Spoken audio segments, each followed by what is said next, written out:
It is time for the Drew Yari Show.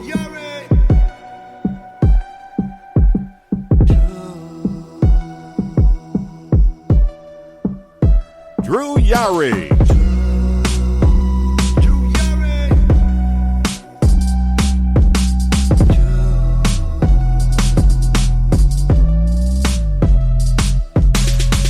What's going on, guys? WrestleMania Night 1 is in the books.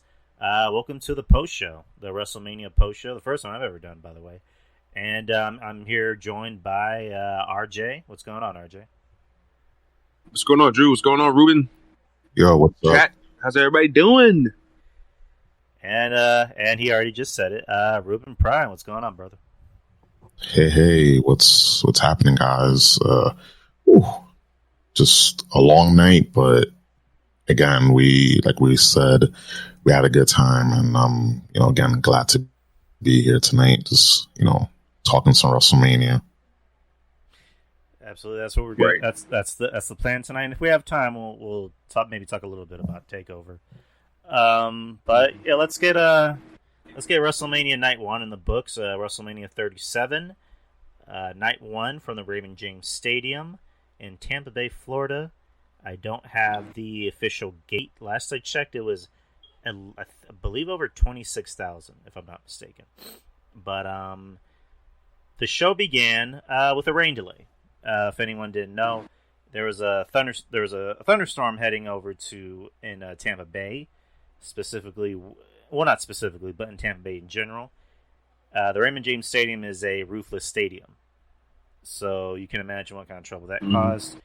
This was before the show, and then luckily the storm passed. So there's a nice intro. There's a nice intro with Vince McMahon, talking to the fans, and then they had the wrestlers out there, and they had a "America the Beautiful" sung by RJ. What was that girl's name? Oh, BB Rex. Oh my god. Oh, dude, BB Rex. Oh my god. BB Rexa. Oh Jesus. Hey man, that's a thick. Oh my god, that's a thick snow bunny right there. Yes. Oh my goodness. Hey Ruben, you seen the thighs on her? Yeah, I had a double take. I was like, whoa. Good looking girl. I mean, I can't even front. Good looking girl. God. Thick as fuck. She's. Oh my god. I first noticed her a couple of years. I think it was like. I think sometime around 2017. I was going out, hanging out with a couple of friends. They went to this club, and we was all there, and they was playing a couple of songs I've never heard before, and it was one of hers. One of them had to go look her up, and I saw her music video, and I saw her. I'm like, damn! I said, what? I said, they letting thick ass white girls in this pop industry now. I said, this is crazy. This is unheard of. I said, my God! And I look up her age, and she was more closer than 30 than anything at that point in time. So I was like, well, that explains a whole lot. She's not this young chick depending on the machine and everything like that. And you look at her social media, and you'll see exactly what I mean by that. It's like we can't bring RJ in an area with thick white women. We already know how that's going to go. Or thick women just in general. Thick women in general. But just seeing a natural looking white woman like that in general is just that's like finding a needle in a haystack. Yeah, absolutely true. Oh yeah, good. And notice I said natural, Ruben, like natural. Yeah, I ain't talking about Stacey Dahl and what's the other some of these other chicks out here trying to Iggy OnlyFans. You know what I'm saying? Iggy Azalea out here faking it. Oh yeah, nah, I ain't talking about none of that stuff. I'm talking about the real deal. Oh yeah, I'm an ass guy, so it needs to be real. I don't like that fake shit. That shit. When I see that fake shit, I'm like, come on, that's gross. Come on, get the real stuff or don't do it at all. So she performed "America the Beautiful." She actually did a good job. Nice voice. She did a great job. And hey, y'all agree with me about her playing Black Cat or Catwoman? Something. She's got to be in more leather. Oh my god! Oh, well, that'll probably be a different production. Anyways, so we now move to the intro, which is announced that there's another weather delay. So WWE did the smart thing and just had a bunch of interviews. They had Kevin Owens cut promo. They basically just had everybody that had a match cut a promo. So cut a promo on the spot. Yeah, and it kind of helped give more build to certain matches, right? In a way, and just a way, and nothing really big or crazy, but it was fun. Yeah. I wasn't opposed to it. I actually thought it was pretty good. I thought Kevin Owens cut a pretty good promo. Did y'all notice in his promo that he was kind of maybe taking subtle shots at Jim Cornette? Yeah, I kind of noticed that. Well, that him and Sami Zayn wouldn't make it. Yeah, because supposedly people were saying that he was taking subtle shots at Cornette. I don't know if it was just Cornette or just people just in general, but Cornette, and has been one of, Kevin Owens' main detractors over the years, so it makes sense. Yeah, and also, I'm pretty sure Cornette isn't the only person to detract, Kevin Owens. I'm pretty sure there's been other people, but I don't know. So now we're moving on to the first match of the night, which is the WWE Championship. You got the WWE Champion Bobby Lashley with MVP versus Drew McIntyre. Thoughts? Ooh, guess I go first. Yeah, this match, the fact that it started, the whole Mania card was a good idea.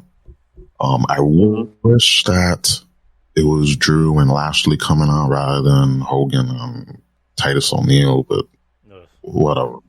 But the fact that the crowd was hot, like even though they were the second and third to come out, the crowd was still hot for this. They were, both competitors were playing off the crowd, and it just, again, it elevated the match to a degree. Again, if this was in the Thunderdome, it would have been like, eh.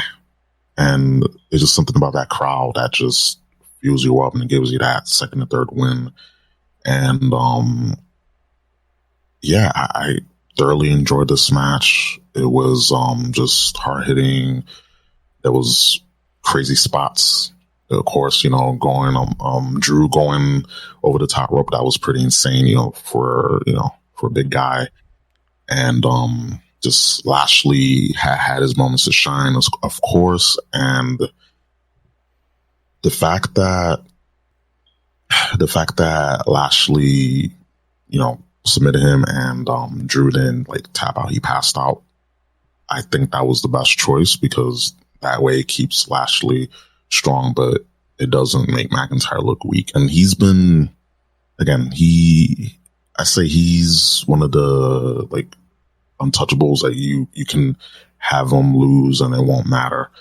And again, besides it was a bit slippery, and that's the whole theme of tonight's pay-per-view, just a lot of accidents, just a lot of slips and falls. And for this, I'm glad no one slipped, but I thoroughly enjoyed the match overall. Just a good opener, and Lashley winning and dominating as it should. So no crowning of Drew at Mania. Go ahead, RJ. I echo a lot what Ruben just said, man. It was a Titan fight, and I know. I'm not sure if you guys saw my tweet yesterday, but I was kind of saying that I would like to see more Titans in wrestling, so to speak. You know what I'm saying? More guys like the Drews and the Lashleys and the Volters and the Rampage Browns and stuff like that. I would like to see more guys like that in wrestling. Just give us just full on wars instead of the flippy floppy stuff all the time that we're kind of accustomed to seeing on TV all the time. So I thought this was good. It was hard hitting. I thought that these guys definitely went out there and they performed to the best of their ability. I can't complain about anything they did. The finish looked kind of weird. Yeah, when Drew was going for the Claymore kick and then Lashley just goes, and then he just kind of awkwardly falls down, and then that was kind of weird. But all that aside, I thought these guys went out there and they put on a good match. I thought it was good. I thought it was a good title match. Yeah, I wholeheartedly agree. These two have very good chemistry. They seem to have very good matches with each other. Their match last year at Backlash I thought was very good. I thought this was maybe a little bit better. The ending, I kind of agree with you, was a little weird because they said, MVP distracted Drew and all he did was just yell, "Bobby!" And Drew turns around, he's like, "Oh." But, again, the right man won, because I think if you had taken it off of Lashley right away, that would have been terrible. But I'm glad they didn't. I'm glad it was, in a way, they did in a way that made Drew still look strong, because it wasn't like he tapped out, he passed out. It was kind of like, and I'm not really comparing, I'm not comparing anything, I'm just using an example, with, Steve Austin and Bret Hart. Austin didn't tap out, he passed out. So they still went with the whole, Drew is so strong and Bobby had to do everything he could to beat this motherfucker until he finally made him pass out. So it still makes Bobby, look strong. It still makes Drew look strong. I enjoyed the match. I thought it was a good opener. I'm fine with it opening, because it was a way to bring the crowd in. The crowd seemed very pro Drew. So that was pretty interesting to see. Lashley got a pop though when he won though. Oh yeah, exactly. I mean, it might have also had to do with. Well, actually, I think Bobby was getting cheered when he came in too. Tell you what, I don't think either guy was getting like booed or anything like that. I think it was equal, because when Lashley was hitting some nice moves on Drew, like the crowd was like on their feet, like reacting to it. Especially that one dude in that pink and blue jacket that they kept on showing in the first hour. Like I think I knew who that is too, by the way, on Twitter. But yeah, they were it was a couple of camera shots that were showing, people reacting to Bobby Lashley like in a babyface matter. So I think that, I think it was even kill as far as like, who the crowd was into. Because I think the crowd was hot for both guys in certain spots. But I thought Drew got a great pop coming in though. Definitely. So where do these two go from here? As far as like, who do you think Bobby defends the title against next, and who do you think Drew goes after? I mean, they're gonna have to run back, and when he retains, he better retain, because WWE. But the next person that should challenge, that's the thing. Like, who on the main roster is on Raw is ready? Apparently no one is really ready. Like, there's more people on SmackDown I could see the, contenders, but, we're not talking about that. But just besides Drew, Sheamus, but, I mean, he has a United.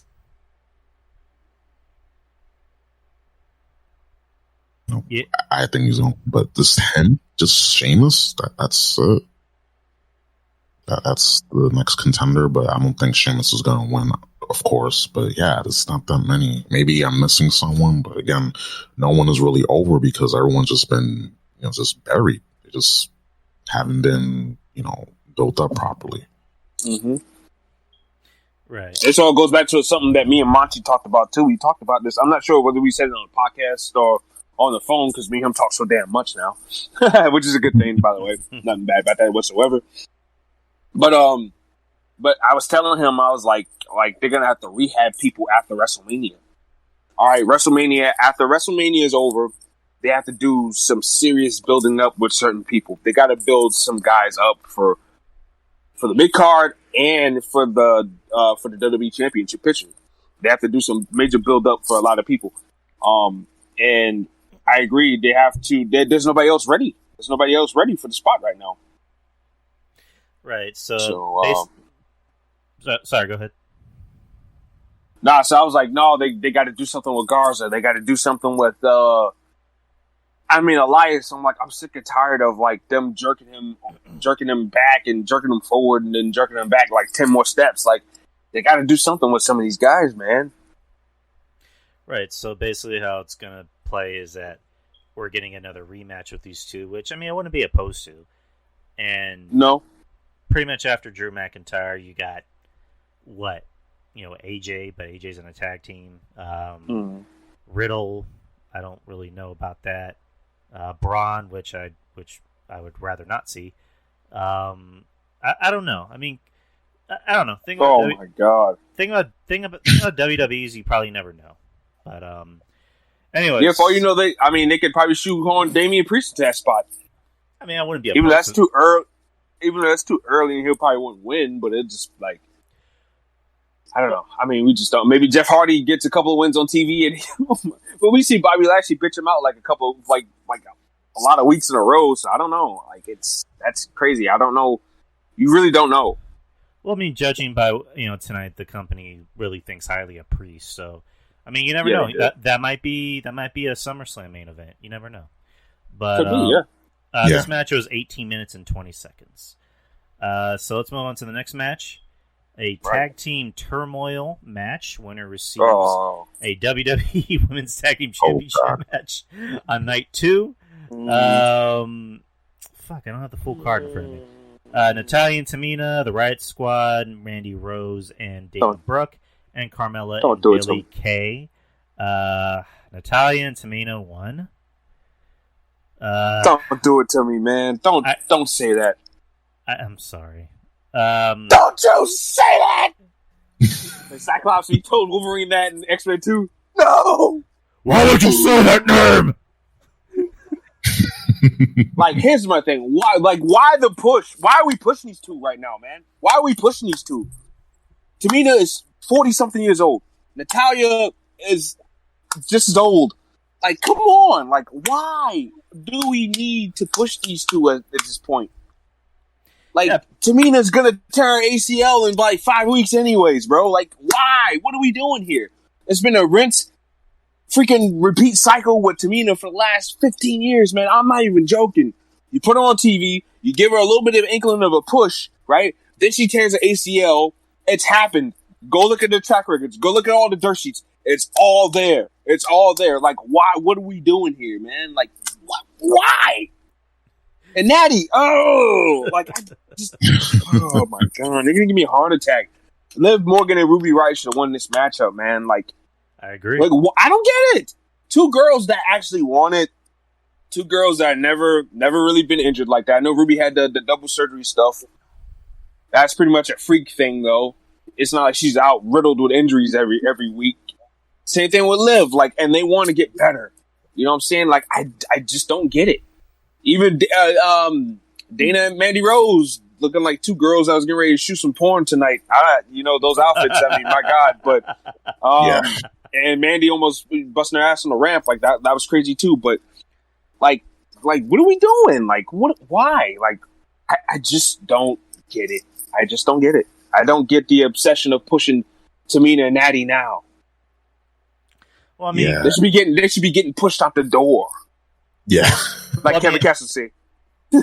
Well, I mean, I suspected it because the whole promo that Natty cut on Talking Smack.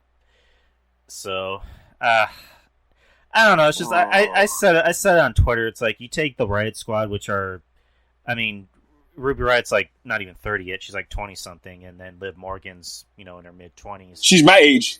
Yeah, and this is a 26. Team, this is a team that's. I mean, her birthday is the same month. Like, she turns like 27 like a couple weeks before I do. Oh shit.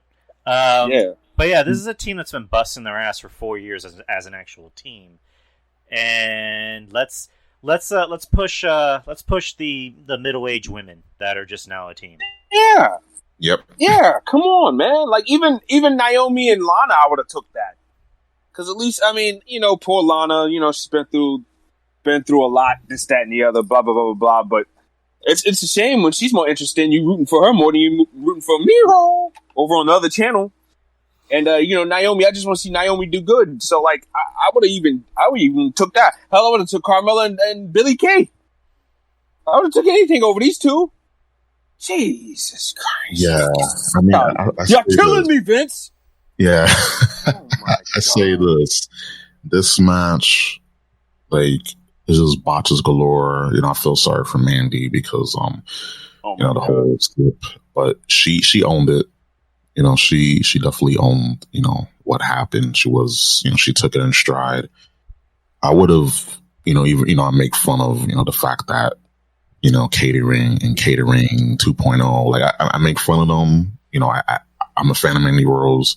I would like to see anyone else win this match besides Tamina and Natalya.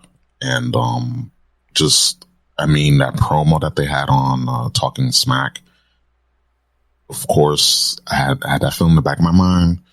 Yep, they did that. they had that segment, and Paul Heyman just he shot from the hip. He took the shotgun and just shot them because it was very scathing, as deservingly so.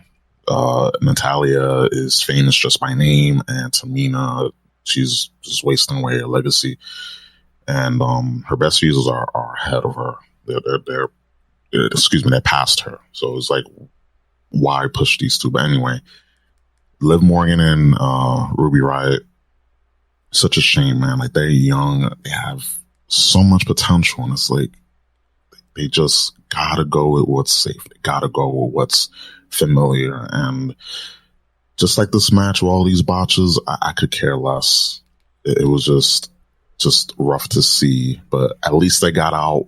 Everyone was able to get the entrance and see the crowd. So we take that, but this match didn't care for. I just watched all the botches and laughed, unfortunately. Well, fortunately. But yeah, just didn't really care about this. Yeah, this is I'm just gonna call it, this is the least favorite match of the night. Yeah, I mean, no, and I agree with what Ruben said too. It was a lot of the girls, trying a little too much stuff, and this, that, and the other. And sometimes, that's good to kind of see what you can do and what you can't do, and maybe you could take what you messed up and take it and apply it and work hard to perfect it.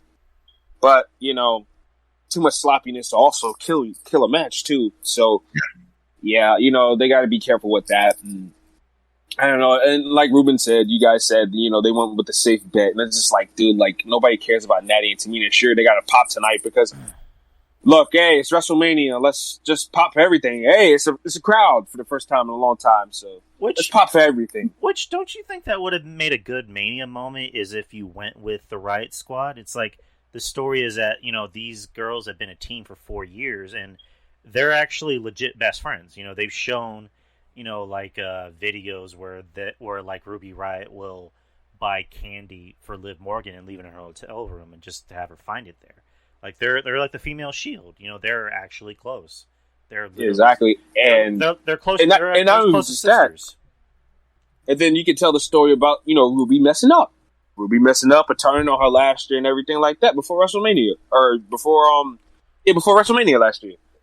And then, her coming to her senses and realizing that she made a mistake. That would have been a nice little lesson to teach, the kids, because we are still geared to the kids. That would have been a nice lesson and story to tell to the kids too. Like, you could overcome just about everything with each other. The fact that they came in together. They were bad girls and everything like that. Liv Morgan or Ruby Riott overcame injury, the double shoulder injury, and then you can tell the story about the her turning on her and everything like that, realizing the error of her ways, and them getting back together, and then embarking on his journey to the tag team title. That would have been so perfect. But no, we want to push Natty and Tamina out of nowhere, which nobody asked for. I mean, I guess maybe to protect Tamina's knees. I guess this is why they're probably doing it. Yeah. RG, you just brought up an interesting point. It's like, right.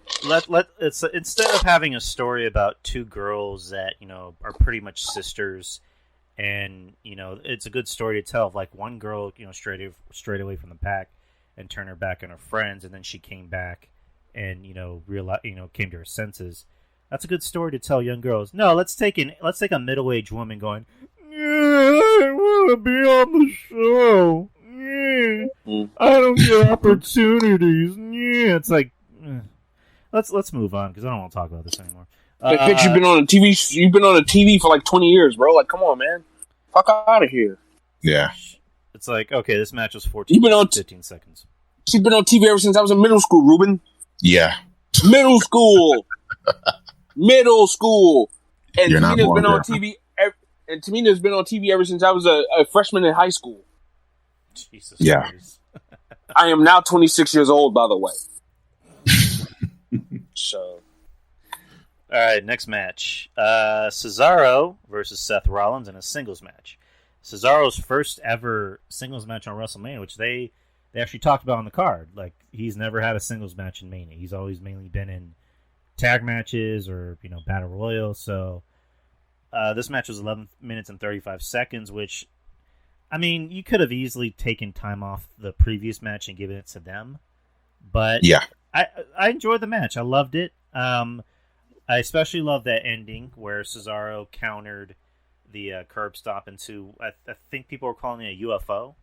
Yeah, that's what it's called, the UFO. Yeah. Oh my god! Yeah. I was squealing like a girl, bro. I was like, yo, he just busted out the UFO. At first, when he crossed his arms, I thought he was gonna go for the Ricola bomb, which is his cross arm power bomb he does. But he didn't go for Ricola bomb. He went for the UFO. I'm like, I was like, this is Cesaro's first WrestleMania singles, match. I was like, maybe he's gonna bust out something. And he did. He busted out the freaking UFO, yo. Like, that was crazy. I haven't seen him do the UFO since... I think he did it to Sami Zayn in one of the NXT matches. But besides that, he hadn't really done it all that much in WWE, period. So that was pretty cool for him to bust that out tonight. Oh, my God. That was awesome. Yeah. Go ahead, Ruben. Yeah. Dude, oh, my God. This match, one of the highlights, just one of the matches of the night for me. And, like you guys said, first singles match that Cesaro has had in since, in Mania, like since him being in the company, he's always been in tag matches or in battle royals. And it's like, this guy can go. And he's still passionate when a lot of the people will have the passion just sucked and drained out of them. And he can go. And this match proves it. And he's been, he's been catching people's eyes, and the UFO part, that spot I marked out, and I mark out that much, but when I do, it's a big deal. It's like, I was like, yo, what, I was in awe, like, this guy can go, and Seth is a good dance partner to have in a match. Say what we want about Seth Rollins. He can be insufferable. His sense of fashion can be questionable, but at the end of the day, I mean, listen, he owns it. That's him. He's confident enough to wear that. I'm not hating, because most people can't even dress themselves. They can't even dress themselves on a daily basis. So for him to rock that, I give him props. I give him respect.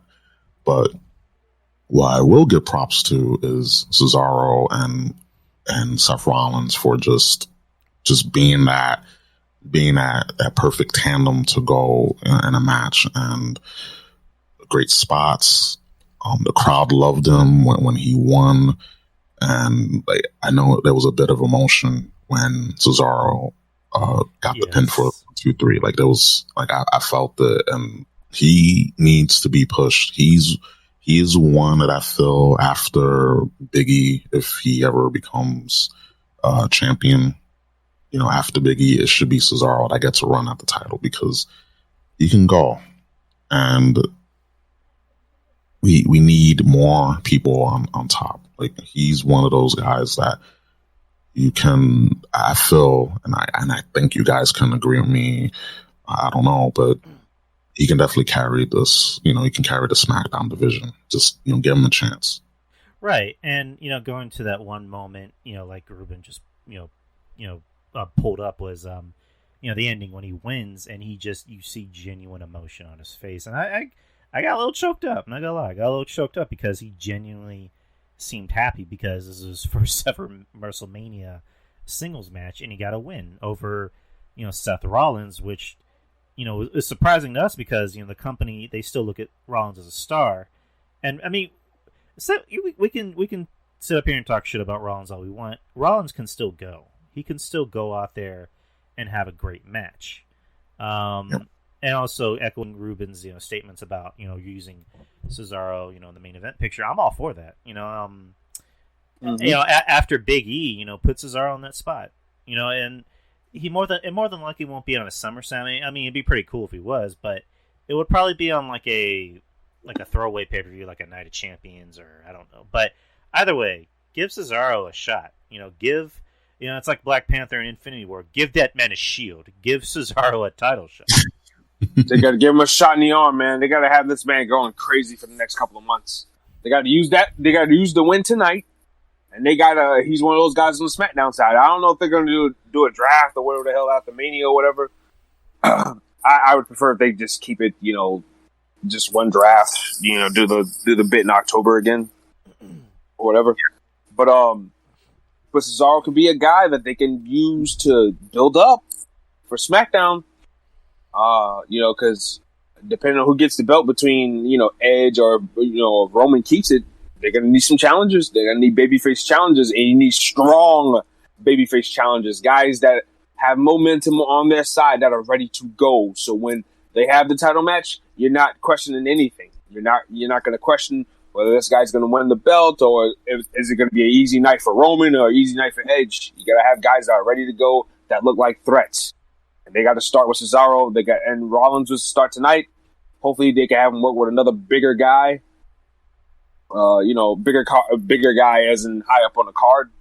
And, have him work with a guy of that ilk and just keep this thing going. They got to keep it going. They got to be consistent. You can't do the stop and start shit, man. Like, you can't do that. That doesn't work in the bedroom, and that surely ain't gonna work in real life either. And in creative, you know what I'm saying? You start stopping the bedroom, you getting put out. Just like things ain't gonna make sense when you start and stop something like that. So they have to definitely go all the way. You gotta go all the way. And this is kind of off topic, but this is what I guess the only thing I maybe like about AEW more is that they have less pay-per-views. For WWE, they really need to consider having less pay-per-views because if you have, the less pay-per-views you have, the more time you have to build up feuds, to build up, bigger opponents for your top guys. And in Cesaro's case, he needs time to build up his next feud. Or, I mean, he can continue with Rollins. I don't know what they're going to do. Same thing with Roman. Same thing with Bobby Lashley. Give them time to build up feuds for that next big pay-per-view. Because, I mean, I don't know if we're going to have a pay-per-view after Mania. Let me check real quick. It's going to be Money in the Bank. So I'm assuming it's going to happen like at the end of the month or towards the end of the month. But, yeah, it's just, I don't know. But, yeah, Cesaro, I'm glad he won. I'm glad he got his moment. I mean, I hope they continue this momentum they have for him. Whatever his next feud is, I hope it's something interesting. That's really all I got to say. But let's move on to the next match. You got WWE Raw Tag Team Championships, AJ Styles and the debuting Omos versus New Day. The Tag Team Champions. The match was 9 minutes and 45 seconds. Whoever wants to start, go ahead. Ooh, Jesus Christ. This match was basically, let's cut the ring off. And it's weird seeing AJ Styles being in the predicament of him being on the receiving end of being cut off. But when when you got a legit 7-foot Omos, you got to do everything in your power to make sure that you don't tag him in, because once you tag him in, that's it. And there was a lot of cool tandem offense from the New Day, and of course AJ's selling is, not to, no puns intended, phenomenal. And it was just weird seeing him in this predicament, but of course we all knew what this match was about. It was just about almost getting in that hot, it's funny to say, a hot tag. And people popped when he came in. And I was like, oh fuck. I was like, okay. The guy's a freak. Yeah.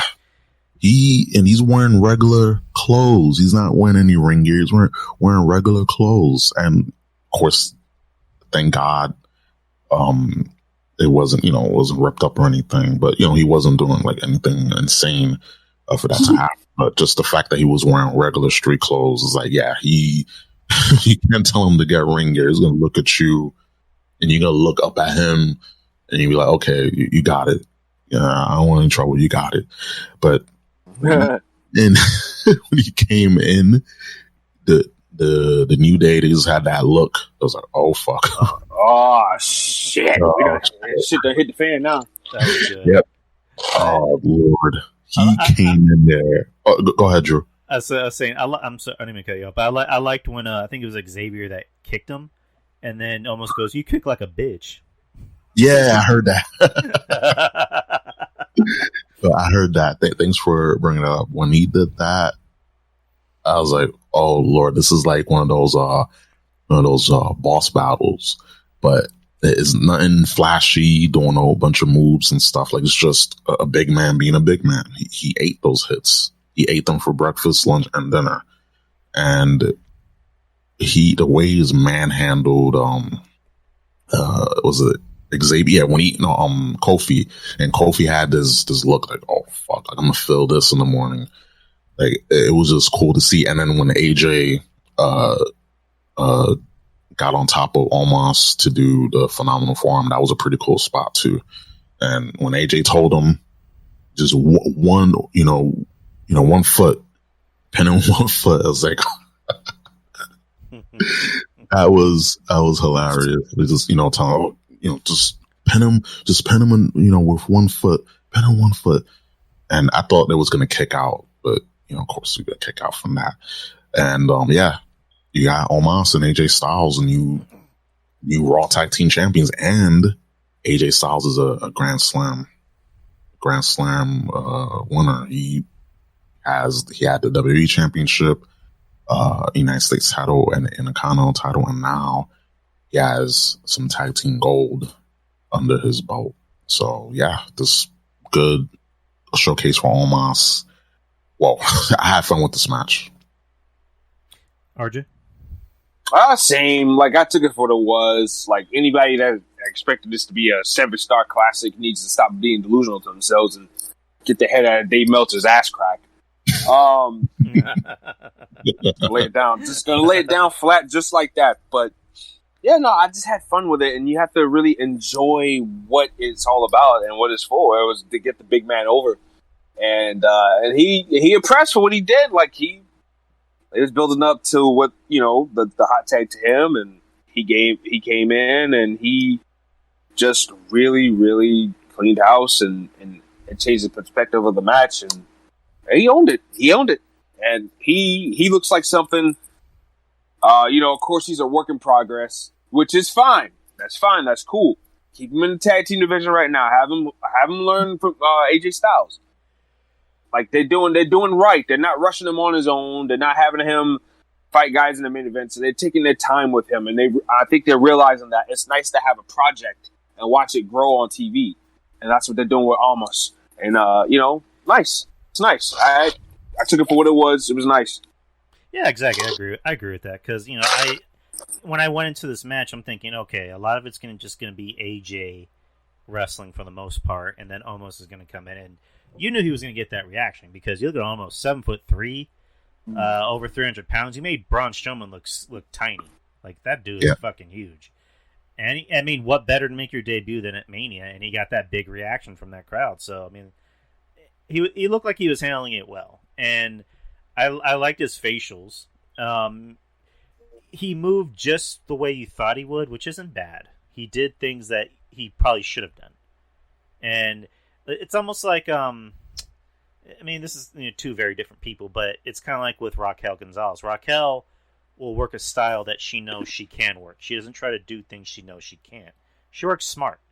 Omos, is very new, but I can tell he's a smart worker. Like, he knows his limits, and what better to learn from than from AJ Styles. So I enjoyed his debut. I thought I love AJ as a heel. I wish AJ would just stay a heel for the rest of his career, because the whole time he's just on the apron talking shit. Like, Omos, hit him, get him. I almost won't kick him down. But I just kick him down. I love AJ. But yeah, the match again. The match was what it was. It's probably not going to get 5 stars, but not everybody. Not every match needs to be that way. Like, I don't. Exactly. To quote Jim Cornette talking about Kurt Angle. In the Kurt Angle 24/7 doc I watched, or it's actually not that new, but I rewatched it, where he told Kurt Angle, "Hey, not every match needs to be the main event of WrestleMania. Some people, most of the time, people are just happy to see you there. That's kind of how every match should be." And the New Day, they sold well. Kofi or not Kofi, but Xavier sold like he was actually like dying, like legit dying. Yeah. You saw Kofi's eyes when he dropped him with that choke bomb. They're like Kofi got shot in the head. Yeah. He was like one of those murder victims, that they show on TV, got shot in the face or something like that, and his eyes start, twitching and shit like that, and they're all open. It goes all weird. Oh, I loved it. And this match was 9 minutes and 45 seconds, and AJ Styles and Omos are the new Raw Tag Team Champions. Let's move on to the next match. Steel cage match. Braun Strowman defeating Shane McMahon. The limit was, or not limit, the time limit. Fuck, whatever. The match was 11 minutes and 25 seconds. Whoever wants to begin, they can go ahead. I mean, this match, like, I know we've talked about, like, this match we had no interest in because, who was involved and just the build-up. And, again, it's really surprised me for a steel cage match. And I was kind of worried because I don't know if this was brought up. I was kind of worried because I know since there was a lot of inclement weather, they had to put like a tarp, like a big tarp over where the the ring was at. And my fear during the whole thing, just want to point this out, my whole fear during the whole event is that was gonna pop, and it was gonna be like waterworks, it was gonna be an ocean, like a water slide at Mania. But there's a photo. If I'll find it in a bit, but it was a photo on Twitter that surfaced, and someone took a photo. They took a photo and they showed the tarp that they had, and it was just a lot of water, just accumulating, just building up, and I was worried. Luckily, nothing happened, but it was still like slippery. And again, in this match and all the other matches, I was concerned about like someone slipping and falling. We already had casualties, but as far as this match, it was better than I expected. Of course, I'm tired of Elias and what's his name and his buddy and his pal Jackson Riker. Yeah, there you go. Jackson, I don't like Black Striker.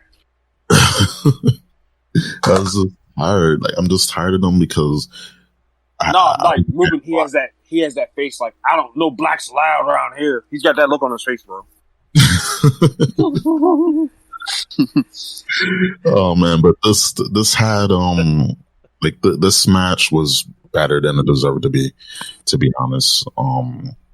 When the start of the match, you had Shane closing the door so Braun wouldn't get in, and that was just Shane just biding time for his henchmen, his cronies to come in and smack Braun with a steel chair to his leg a couple of times, and that just set, it was a good spot.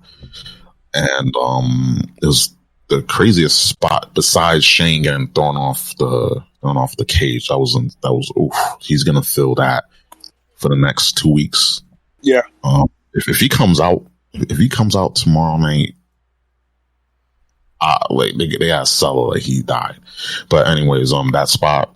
Besides that spot, there was the part when Braun like ripped open the side of the cage to pull Shane McMahon, and then he did that spot. That was pretty decent. Go to RJ. Yeah, that was pretty decent. That spot was well thought out there, and just Shane just there was a few things I had issue with this match. Like if you threw Shane down the ring and you're on top of the cage, why wouldn't you just jump out? That was kind of dumb. But besides all that, I had fun with this match. Again, it shouldn't have been this good, but of course, when your expectations are lowered, what are you gonna have, right? Well, what I thought was going to happen when he threw him off, I thought Shane was actually going to go through the ring. Or, like, make a dent in the ring. But, I mean, I guess they... Yeah, I thought that too. I guess they didn't want to do that, or I don't know. But Go ahead, RJ. I thought the match was fine. I thought it was fine. It exceeded expectations. I mean, Shane McMahon, you know, I give him his credit. Like, it's the same song and dance with him, so I give him credit for at least putting his body on the line because realistically, and we all know this, he's a freaking billionaire son. He don't need to be doing any of this shit. You know what I'm saying? Like, he doesn't need to, but I give Shane his credit anyways. This match wasn't really needed for the card or for the show. I think all of us would agree to that. And it was better than it ever had any right to be. And Braun Strowman, I don't know what this does for Braun Strowman's career, beating Shane McMahon. I mean, I just don't know. I think Braun Strowman is at an all-time low, if you ask me. I don't know how you guys feel. Yeah. But Braun Strowman, he just feels like he's at an all-time low. And it's just like, where does he go from here?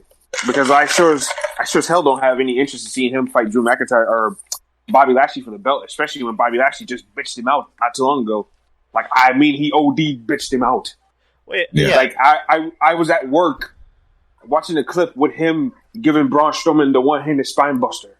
And I said, oh, my sweet baby Jesus, in front of this old woman. And she thought that I just shit my pants because I saw that. And then he proceeded to spear him and make him pass out. He bitched him out. Like, so no, like, he cannot be fighting for the title right now. Right, and I agree so, with you. I mean, I don't know where he goes from here, you know? Right, and I agree with you. Like, Braun is pretty much, he's way, way, way past, 4 years ago when he lifted that ambulance, when he was actually over the company for whatever reason. Didn't want to put him over because, and I think I told Ruben this, I was going on my little rant on Tuesday where I was saying, because I think Kevin Castle said this, where he said, the reason why they didn't want to, put the gas behind, Braun was because they were noticing that he was getting really fatigued after, house shows because they realized, this guy can't go out there and have these 15, 20-minute matches where I'm just like, what? He doesn't need to fucking do that because he's a fucking... Yeah, he doesn't need to do that. Yeah, exactly. Same thing like cutting 20-minute promo. He don't need to be doing any of that either. Right. It's like it's like back in the day. It's like back in the day, the Intercontinental Championship match was the one that would go 20, 25 minutes, 30 minutes, while the WWF Championship, whoever it was, like I'll say Hogan would go like 10 minutes, 13 minutes, because that's the way it should have gone. That's the people paid money to see Hogan go out there and win. Braun doesn't need to go out there and go out there and have 15, 20-minute matches. He just needs to be Braun, just beating the fuck out of people for 10, 12 minutes. That's all you need Braun for. So, and as far as like where does Braun go from here, RJ? I mean, to be honest, would you be surprised if he goes from being a face to a heel next month? Oh God, he's a new Big Show. He's Braun Show. Where? What's the Braun Show? With Braun's the same thing. It's like, I hate all of you. Just kidding. I love you. I'm the new Big Show now, and you just gotta deal with that. And if you don't like it, you can get these hands. I love kittens. They're delicious. And I love all your moms too. Jesus Christ.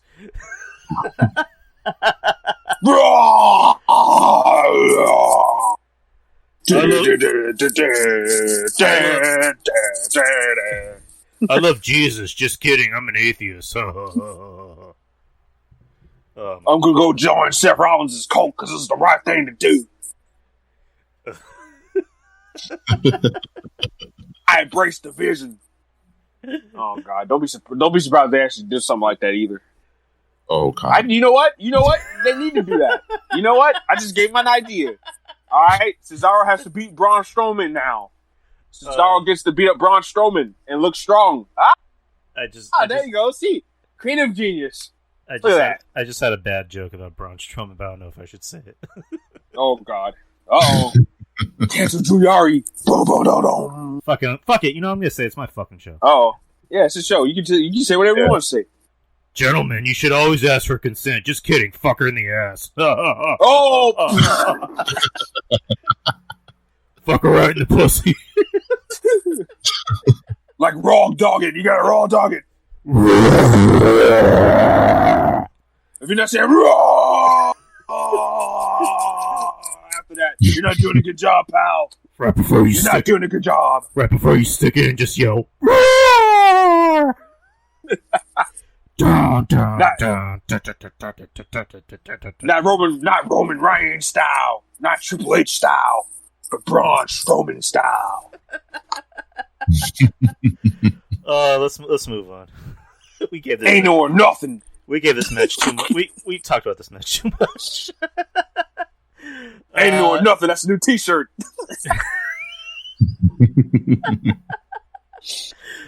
All right, Braun 45 just says, "Ain't no or nothing."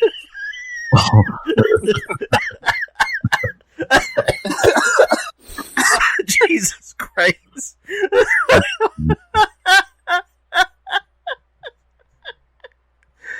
Oh. Oh. So next match. Next match is what, in my opinion, the match of the night.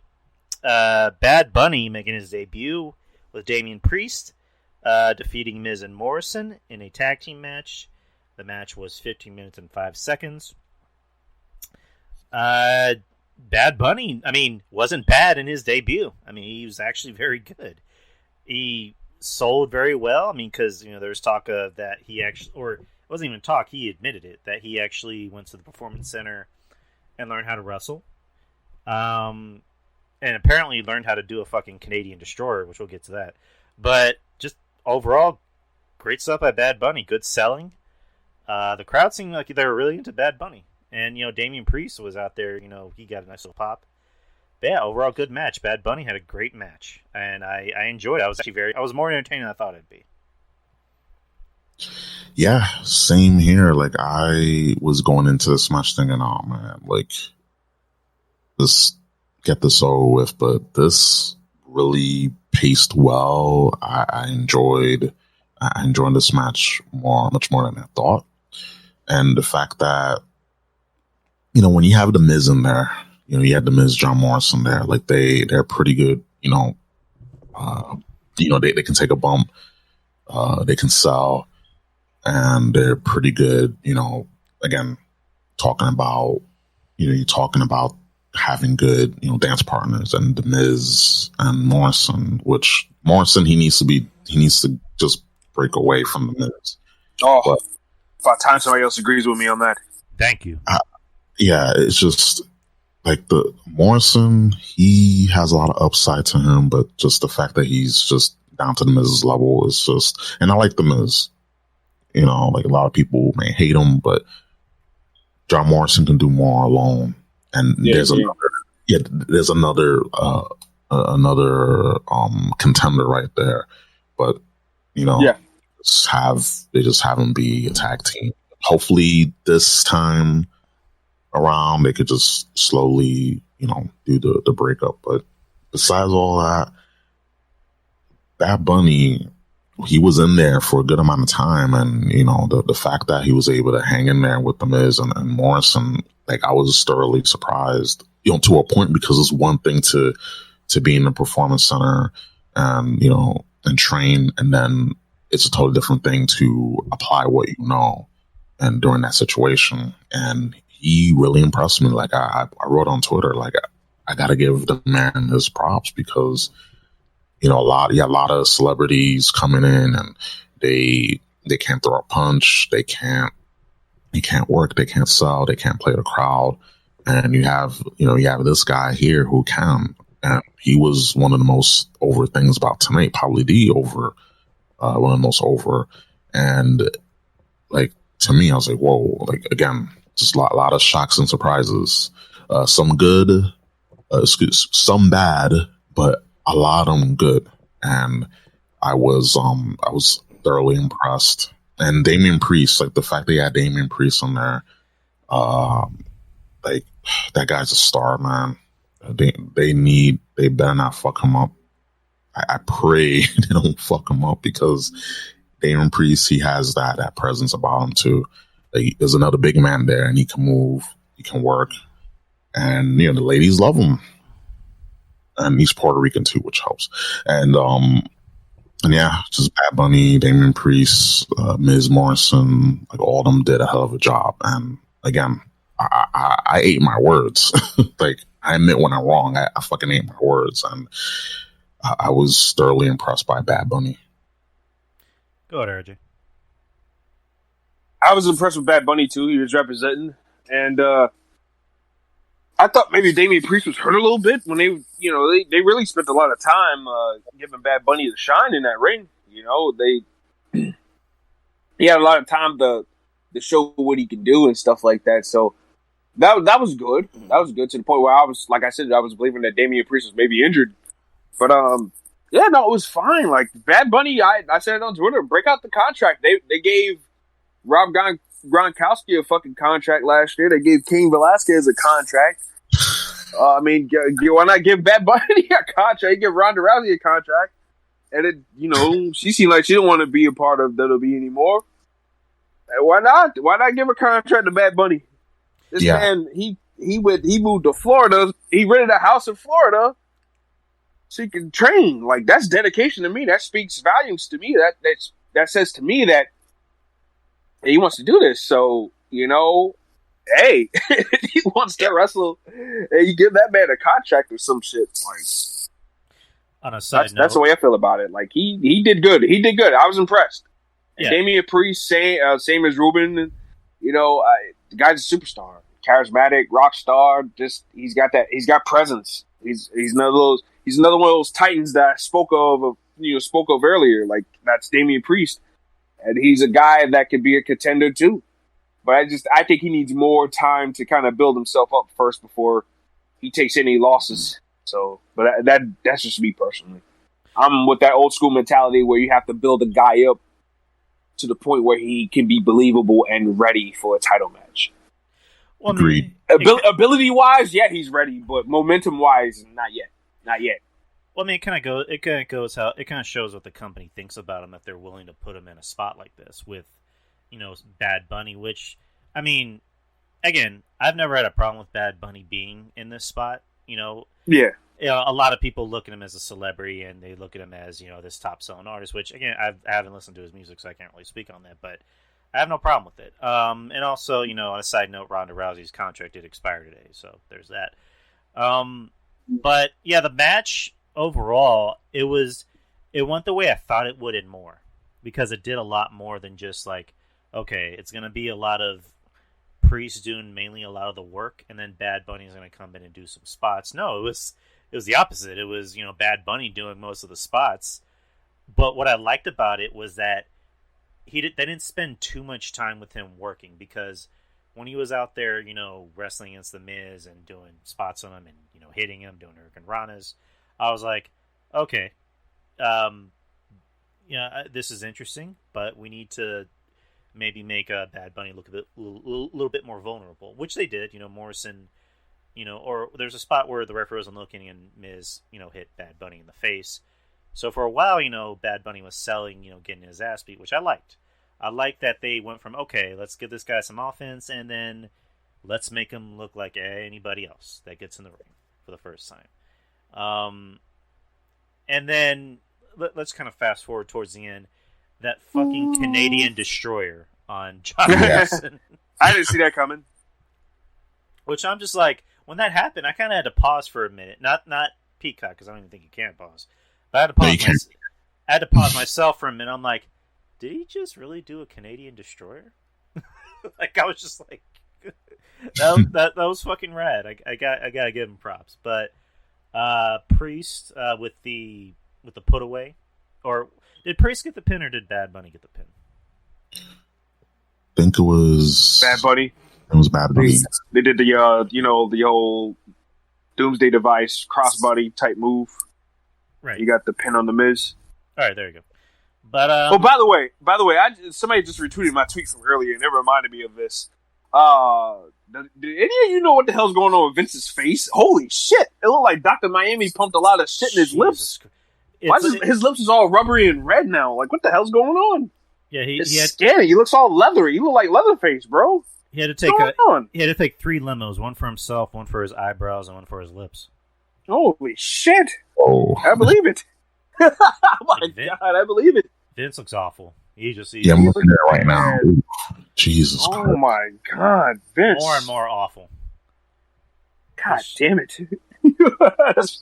That's my childhood. That's my childhood fading away.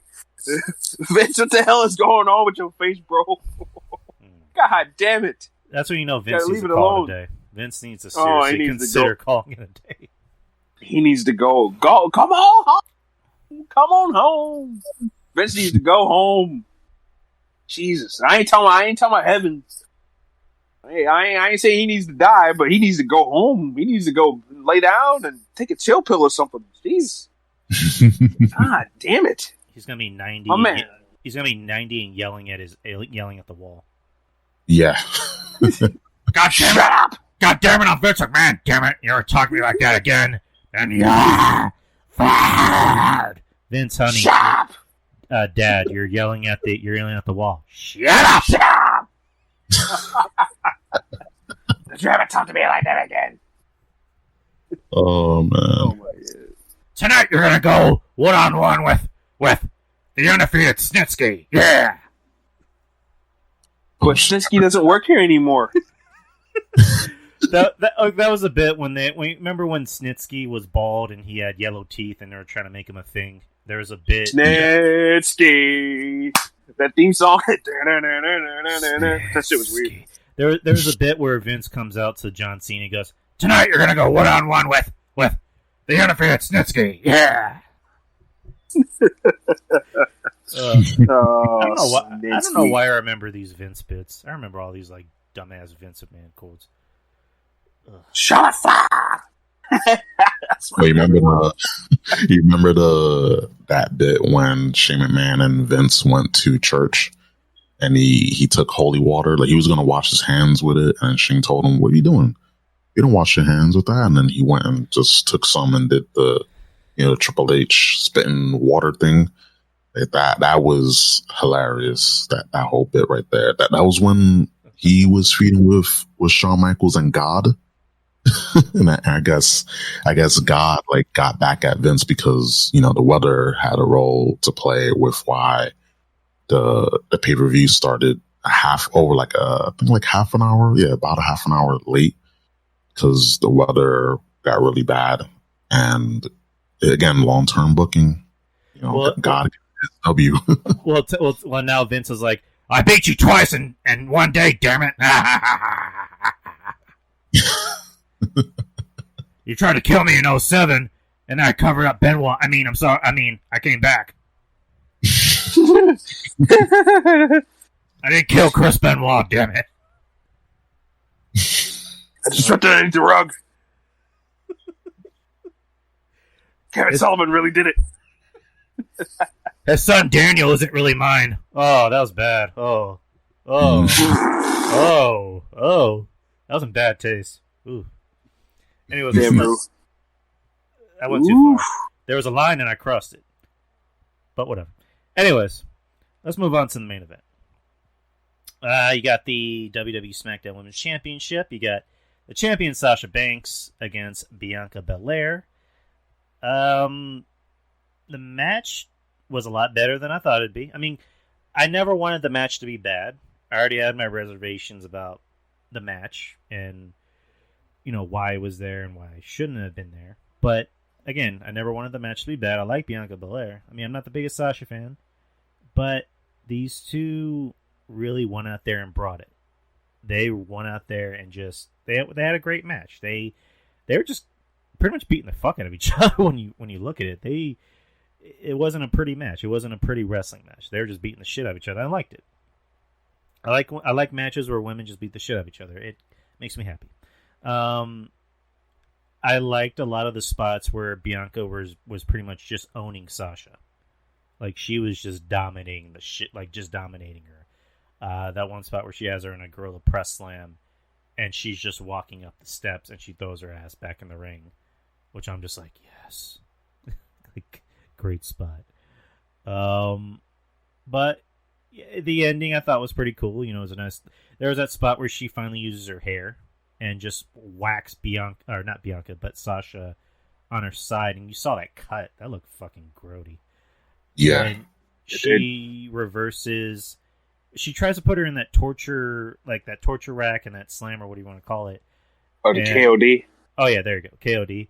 And not Bianca, Sasha tries to go for the bank statement, and then Bianca reverses it into her finisher. And now Bianca's the new SmackDown Women's Champion, which deservedly so. What do you guys think? Again, a lot of these matches end up being better than they should. And like Drew said, I didn't want, I don't want them to have a bad match, with the main event or any match. Like you want them to go out there and do the best they can, especially with a live audience, and yeah, just the moments when, Bianca was just overpowering Sasha. It was just amazing. And it kind of turned me on too. If that don't get you turned on, if that don't get your jimmies, your cackles going. Yeah. Jesus Christ. Your nad's flowing. Yeah, it doesn't get your cackles going.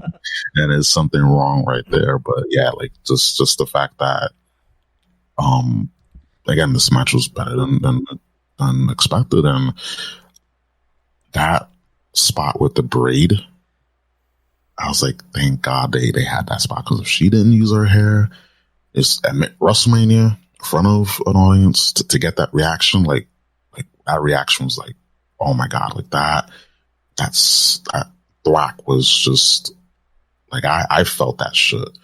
And I'm all the way over here in New York, and I felt that shit. And it was a great way to, to close the match. And as far as Bianca being new SmackDown Women's Champion, I was not expecting. I thought that Sasha was going to retain, and it's like, damn, like Sasha can't never win at the big one. Like she can get the belt, but she can't win. She can't retain or win when it counts, and that sucks. But I mean, it was a good going home, feeling good feeling for the crowd there. And I'm not mad that she won, but where does she go from here? Where does she go from here? Now that she's champion, and just overall thoughts.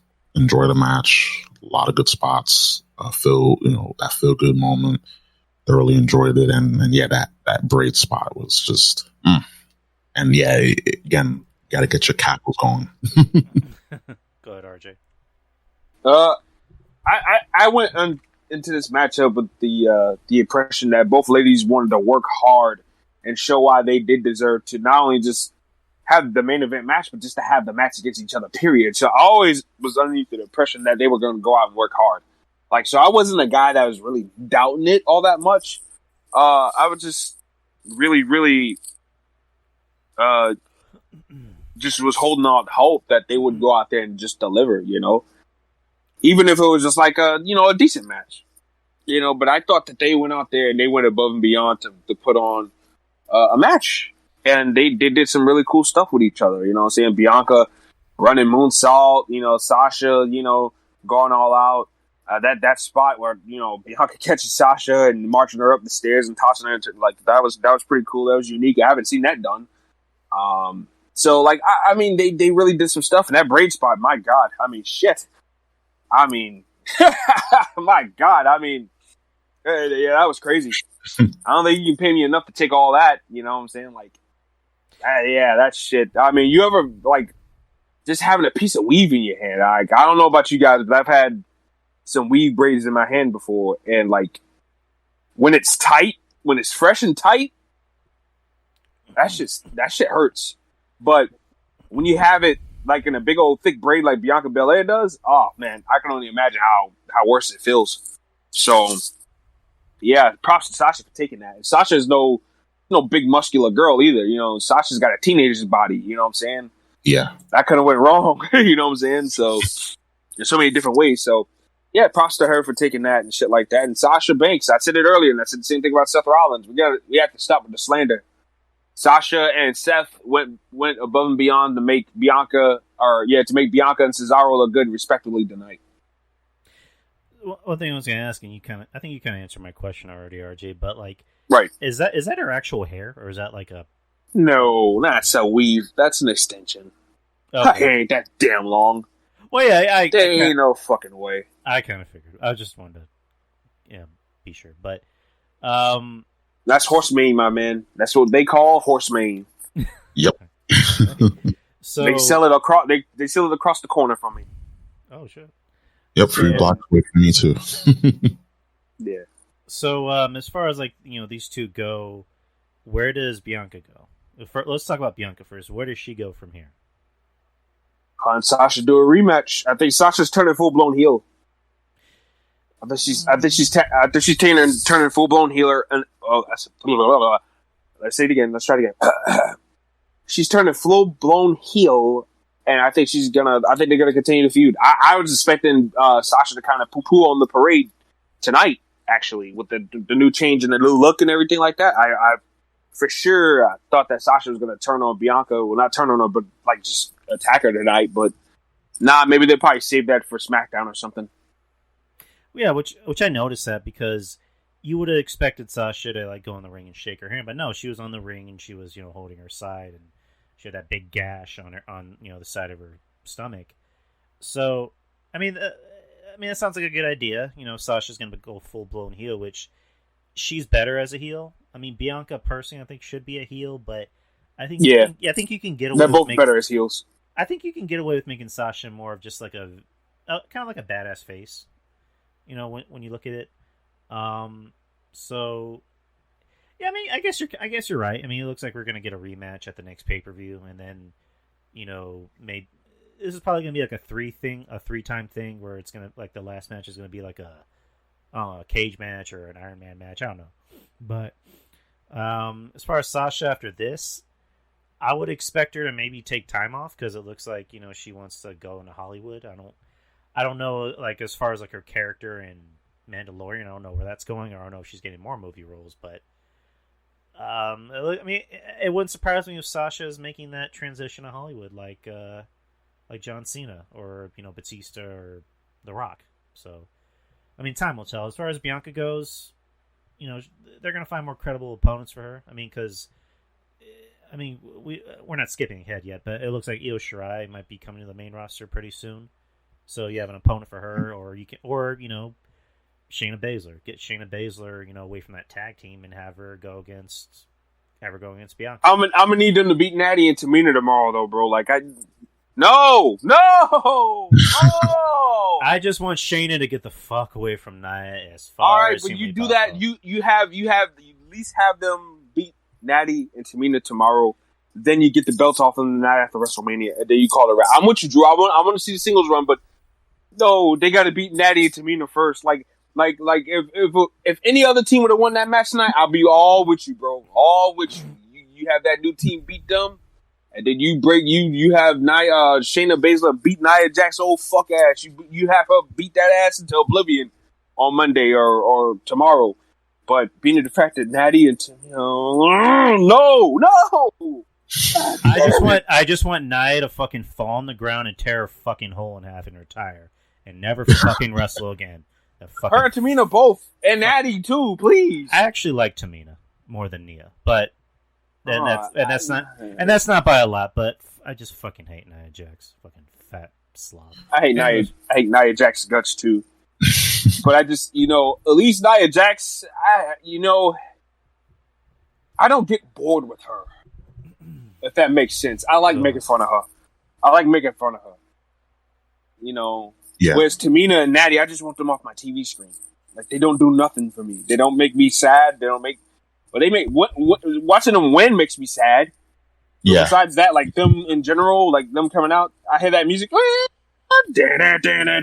gotta go to the bathroom every single time. And Tamina is just like, oh my god, just kill me already. Just Yeah.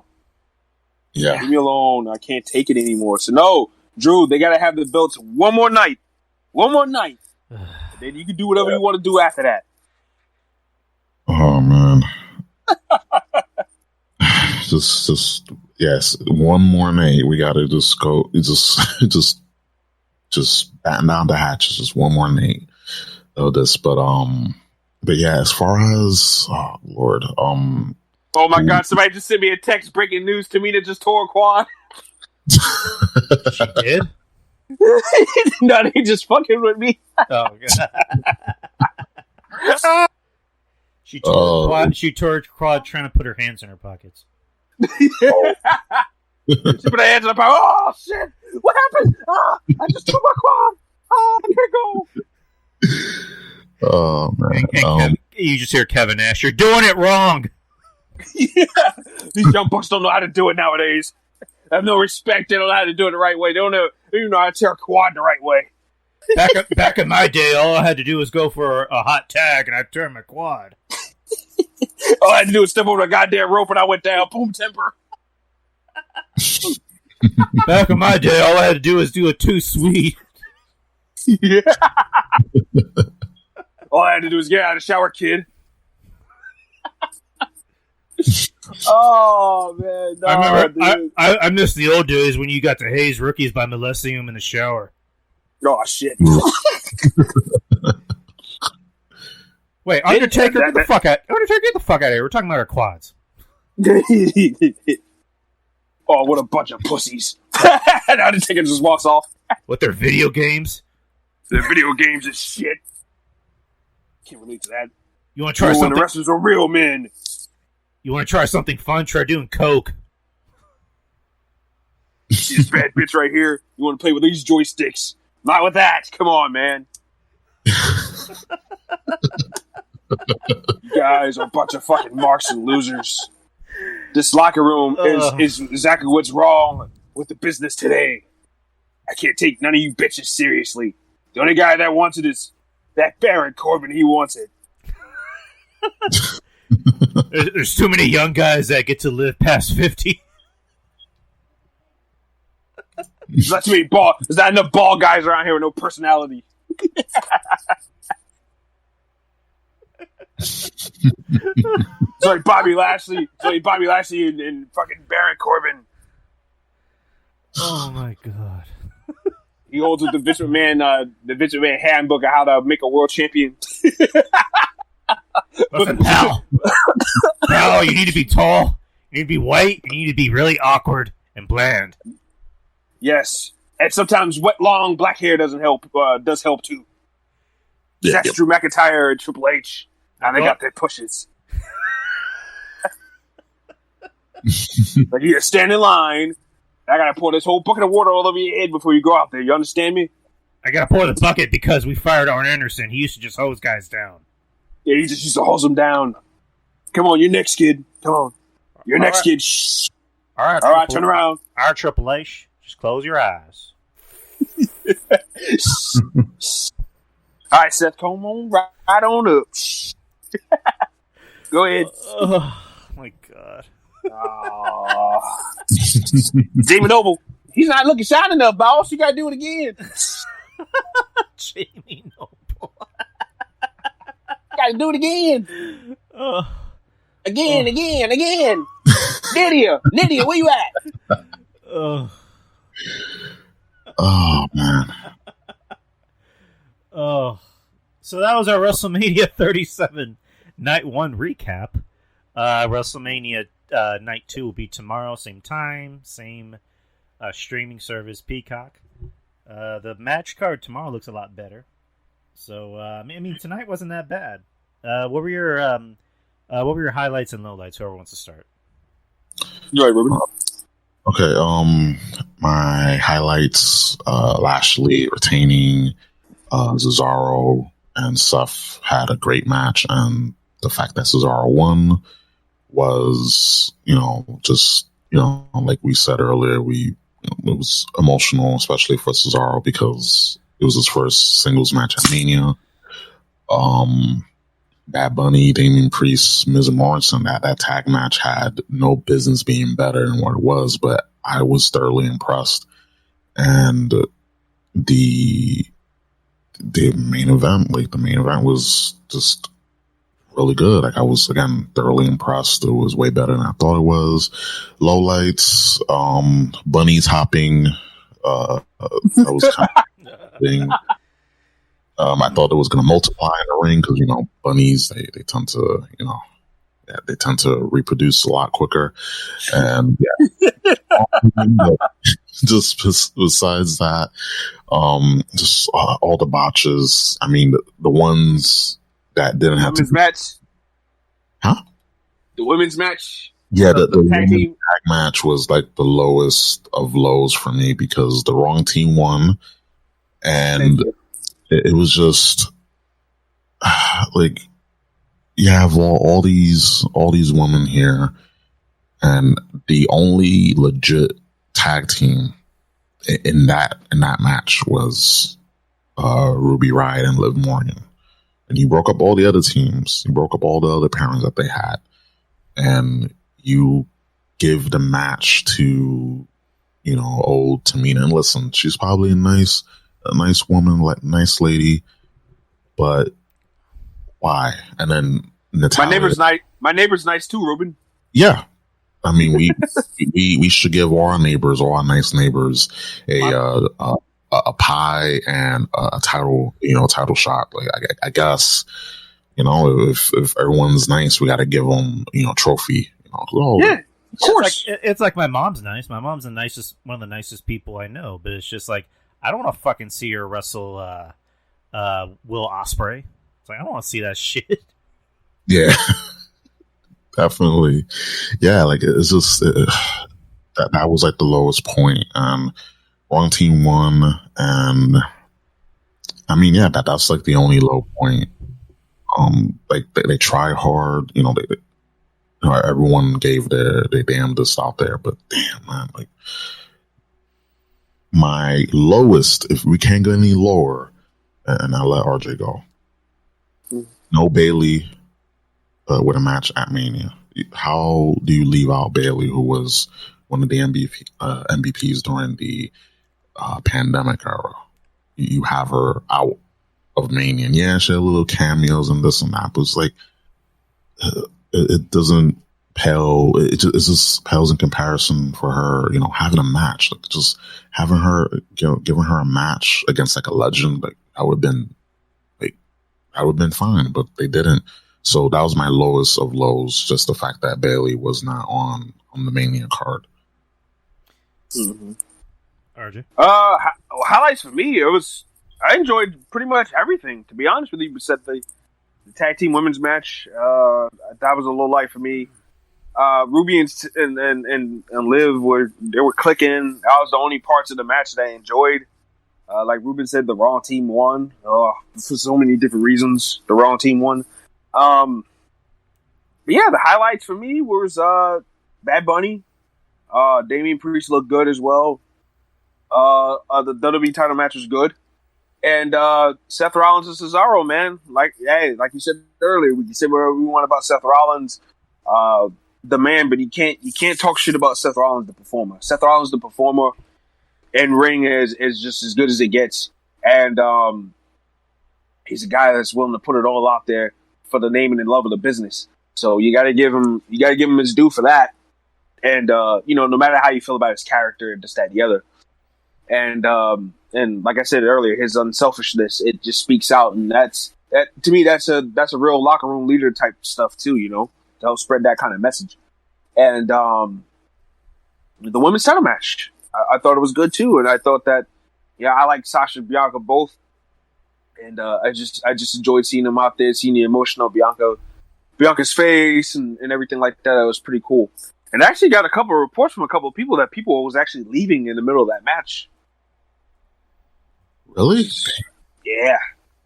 So, well, I mean, not to like shit on the match because I actually did enjoy it, but like I think it's just a thing of like it was getting late and people need to leave. So right. Maybe that had something to do with it, but right. my highlights beat traffic more than likely, and also they have to be back there tomorrow. So, or maybe there are people there. Maybe there are people that were just there for that one night. So, my highlights: Bad Bunny. I enjoyed him. I like seeing him in the ring. I agree that WWE needs to sign him. they need to give him a deal. See what they can do with him because he was really good. The WWE title match I thought was a good opener. I thought Drew got a really nice reaction. Bobby got a nice reaction. Those two have good chemistry, and I wouldn't mind seeing another match from those two. And Bobby Lashley won. Cesaro winning against Seth I thought was probably my second favorite match of the night. It was good seeing Cesaro finally get something because Kevin Castle said something I thought was pretty interesting, where he thinks that the company is rewarding Cesaro for being loyal to the company and signing back, because his contract was up I think at the beginning of the year, and I didn't think Cesaro would go to AEW because Cesaro is too smart. I don't think he would go to AEW and deal with that shit, and he seems like he's happy. He has a nice house, he's probably got a nice car. I mean, he's probably deep dicking the finest bitches in Florida. So I don't know, but I'm happy for Cesaro. I'm happy that he got his win. It's like I said, I got choked up. I got emotional seeing him get emotional. So good for that. Low lights. I mean, the women's tag team title match solely based on the fact that instead of giving it to the Riot Squad and actually having a Mania moment, you give it to Natalya and Tamina for just. It almost seemed like it was for political reasons. I don't know, but the Braun Strowman. My question. Sorry to hold you off. Right. What the hell? Did Natty catch Vince McMahon banging one of the divas in the back or what? Like what is it? Like what is it? I don't, really what is the deal? Do they feel bad? Are they feeling sorry for her because she had a fit about that whole game thing with Fox? I'm doing my work. That's why I can't stand her anyway. She's a fucking baby, bro. Oh, I'm tough. I'm built tough. Heart dungeon. Blah blah blah blah blah blah blah blah blah blah blah. And yet, no, she crying like a baby over a fucking little game. Come on, man. Fuck it. Well, I mean, then again, you trying to be a heel, but you're a crybaby. Fuck out of here. Come on. Well, I mean, to be fair, the Hearts kind of have a reputation for, I guess. Not crying, but soloing over, I guess, minor shit. Like for Brett, I don't want to drop the title in Canada. Not to Sean. I can't drop it in Canada. I'm a hero. If I, I kind of blame him on that because Shawn Michaels disrespected him and stuff like that. If I were and he hated Shawn Michaels' guts. So I kind of see where he was kind of going. He didn't want Shawn Michaels to benefit off of beating him and fucking in his hometown when he don't even respect the guy. So I kind of don't blame Brett in a sense there. But if he was to say that at any other point, come on, Brett, you smelling your shit a little too much, my man. And I like Bret Hart too, but I guess the point I'm making is that the Hart family kind of has a reputation for, I guess, being marked for themselves. If that's the best way. Yeah, they are marked. Yeah. Well, at least Bret was over and sold T-shirts. Right. Show me a Natalya T-shirt. Show me one time Natalya was over. I don't even think there is one. But she got booed in Canada. Remember when Sasha Banks beat that ass? It turned on them. They were cheering. Sasha popped in the mouth. They were cheering. Natty was like trying to do that crying thing to get sympathy, and they were fucking laughing. Like, come on, man. Like, oh my god. Like, a couple of my friends was at the building when that shit happened. They said the crowd was laughing at her. I'm like, no way. I gotta see video. They showed me video of her like fucking. They were doing the whole. She was doing the whole crying thing, holding the lip. Oh, I can't believe she did that. And they were laughing at her. Come on, man. Like, y'all gotta stop, man. Fucking Natalya. I see why. Fans. I see why Natalya doesn't like her. Like, there's no one with her shirts because it's just hideous. It is really bad. And what is it? It's the paws out. The paws out, claws out. Like, fuck is that? Ain't nobody wearing that. No man's wearing that. Oh hell no! Even you wouldn't see females wearing that. That's not marketable. Corny. That's corny, bro. Like, you see girls a lot, especially a lot of like wrestling fans that I noticed are like usually girls who have that, that hippie look, the hippie with the multi, colored hair and shit like that. Those are the kind of girls you see like taking over like the wrestling fandom for like women and everything, right? Yep. And they like shit like Shotzi Blackheart, Paige, that kind of shit, AJ Lee. cool shit. Talia, there ain't nothing cool or marketable about that. And the cat shit, ain't nobody cares. Come on, man. Let's get a grip. Nobody cares, bro. Nobody cares. No. That's a Kevin Cat. Every time Kevin Cat should be like, oh, Natty just heard a reaction. I'm like, yeah, man. Like, dude, like, I agree because she's been around for so long and yet nobody cares, bro. You keep on telling her that she's Brett's niece, but nobody cares, man. Like, nobody cares. You can hear a pin drop. You can hear a baby fart. She heard the rain outside the venue when she was out. You can hear rain. That's not good. And listen, when she does the YouTube stuff, her sister is like the one that's obviously like what people go to see on her channel. And again, her sister is much more, she's not wrestling, but she's really like down to earth, cute, and more personable. And I guarantee you, if they gave Jenny a contract and put her on TV, she'd be over. Of course. She'll be over. God. She would be over like a motherfucker. Because she's got, like you said it, Ruben, she's got personality. Natty's personality comes across as robotic. You ever heard her do commentary? It's the worst. It's the worst. And I don't get it. I don't get the push. I just don't get the push, Ruben. I'm just lost on why they're doing this now. Especially now. I don't get it. Oh, so many years late, man. I just, to the life of me, I don't understand. They push the wrong people too soon, and then they wait to push the right people too late. There's no middle ground, and then you wonder why no one is truly over. And again, you have Liv and Riot. They had a legit tag team, legit best friends. They actually give a shit. And no, we're not gonna give the rub to these girls that are younger and they have a lot more years left. Tamina doesn't have even a year left. Natalia, her she expired a long time ago, and she's not bad looking. She has a nice rack. Outside of wrestling, she's besides all the crying about not being on a woman's list or whatever, but she seems like an okay person, but besides that, no one cares. She's not marketable. She's not personable. No one cares. No one wants to buy her shirt, her only shirt. And I used to be a fan of Natalia, but this is years ago, by the way. But now it's just like, please just get off my TV screen, please.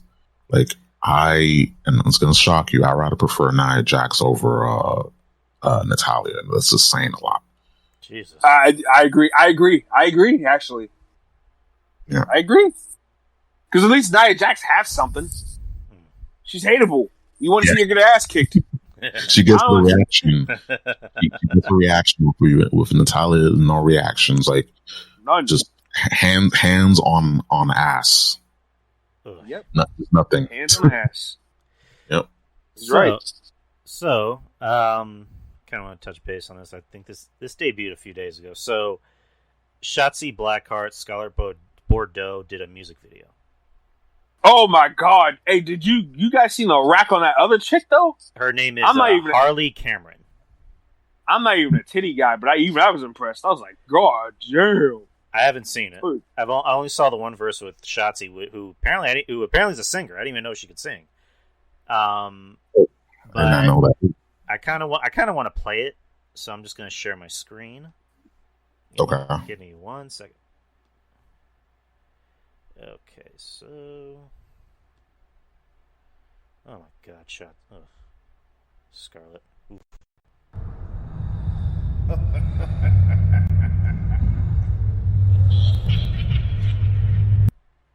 Can you guys hear it?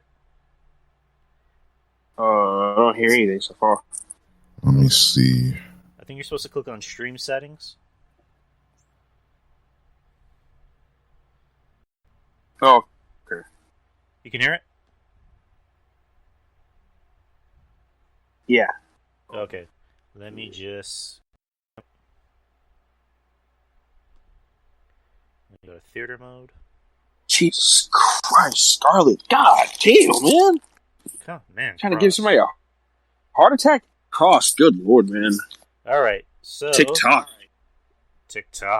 Indeed. All right. TikTok, you don't stop. Let me play this. This is probably going to get blocked on YouTube when I upload it, so fuck it. Let's play the world premiere of Indestructible by Shotzi Blackheart, Scarlett Bordeaux, and Harley Cameron, I believe. Here we go. Jesus Christ, Scarlett.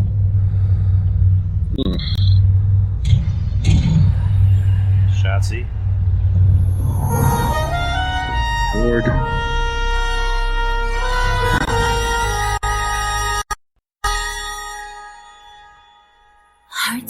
Heart says, baby, you gon' make it. Head says, Great God Almighty. Jesus They Christ. put a lot of baby oil on her. Did they not? Jesus. They said you will never make it, but who says that rough seas are meant for sailing? Find your own way, don't let the waves take you under. Oh. Bring on the storm, cause I'm a fighter. That's a Scarlett I want to see on TV.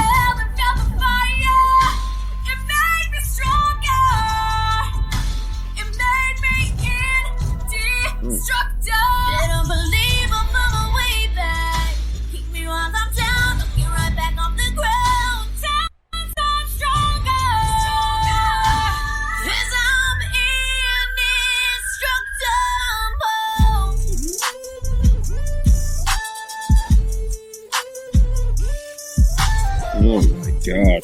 Oof. You can trap me in a room. You can trap me in a cell with all three of them. Use me. Shotzi looks like she would just beat the shit out of you while you guys are going at it.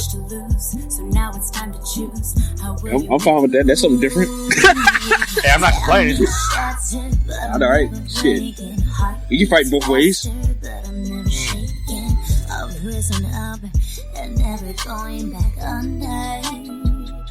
So bring on the storm, cause I'm a fighter. I've been to hell and felt the fire. It made me stronger. It made me indestructible. They don't believe I'm on my way back. Keep me while I'm down, I'll get right back off the ground. Get 'em.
Damn.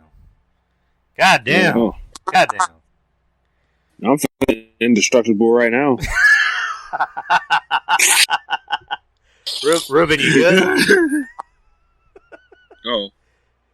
Ruben, you good? Did we lose you? I see that. Well, I'm here. I'm here. Yeah. Yeah, I was just, I didn't realize I was muted, but wow. That was, wow. That's all I got to say is wow. Wow. Speechless. Yeah, I was not, normally I don't watch music videos, but that was pretty good. It was pretty good, choreographed well. It wasn't like just overly forced. It seemed like all three women like had like good, like they know together, and all three of them had like different like sex appeal, which I like. Like if you can bring people together, and you can show off like their not only their strengths but their different. You know what makes them sexy. Like I like that. Yeah, no, he's right. He's right. Like, there's 3 different looking women there. You know. Oh my god. Goodness. Man, oh man, oh man. If that don't get your cockles, going, I don't know. Like, I don't know if you have a pulse. Let's change topics real quick. So NXT was this past Wednesday. We don't have to go like match by match. We can just talk about the show, like both shows as a whole. So what did you guys enjoy about the show, and what didn't you guys enjoy about both shows? I mean, night 1 had a lot more energy than night 2, even though night 2 had the better card. And this is weird because you would think, hey, like night 1 had, the on paper, the matches, like they weren't like, oh, like this crazy card, but the matches did, they did deliver, and it helped that they had fans there. They had like a good amount of fans there, so it helped. Like, of course, it's not like a full venue. One of those like smaller like venues where you can have like 1,500 people, or 10,000, like 10,000 or so. But it helped having like actual fans there. And night 2. Well, let me go with night 1. Night 1, the match of the night for me was the main event, the NXT Women's Title match. That was like a wild ride for me. The low light for me was it was the way they used Dex Loomis. They didn't have him do much, and he got pinned, and then he did put LA Knight to sleep. So, I mean, that was cool, but, he didn't do much of anything in that match. But I did thoroughly enjoy the women's match. Raquel Gonzalez, again, like we talked about, she didn't try to do anything crazy. She didn't go just out of bounds with, her move arsenal. And, yeah, I had fun watching it. Night 2, my low light was the fact that the energy wasn't there for me. But I did enjoy Walter versus Tommaso Ciampa. Oh my God, and say it again, they need to just make Walter be NXT UK champion forever, even when he's dead. Just put bury the belt with him, because he ain't dropping that. And Tommaso Ciampa, like we seen that psycho killer back. I gotta say, I was disappointed with the main event with Cole. I felt like, and O'Reilly, that went too long, like over 40 minutes, I believe, last time I checked. Like, yeah, too long. Yeah, it was too long. Like, I was like, okay, and okay. I love both guys, but you got to call a spade a spade. Yeah, Match went too long. Exactly. I was in the same camp, so I was like, yeah, these two guys are awesome, but the match went too long. Their music is shitty. I'm sorry, the music is just god awful. Y'all know what's going on. Pete Dunne's music is awful now too. Yeah, I was like, where's his Bruiserweight theme? I was like, no. It sounded like a remix of, and I told Monty this the other night, the Love Is Boundless song that he used to come out to in the Indies, and then it was like a mix between that and the Bruiserweight song. I'm like, and it just sounded bad. Yeah, they got to give him his old theme back, because that theme, like on Twitter, like I had like a conversation with people about Jim Johnson and how he needs to be. It was someone that tweeted it, and I responded, and I was like, yeah, like how one way that you can get someone over is through their music. If you don't have good music for that character, forget about it. They can do all the flips. They can look tall. They can look menacing. They can have, any good looks in them. But if they don't have the music to back them up, you might as well just paint.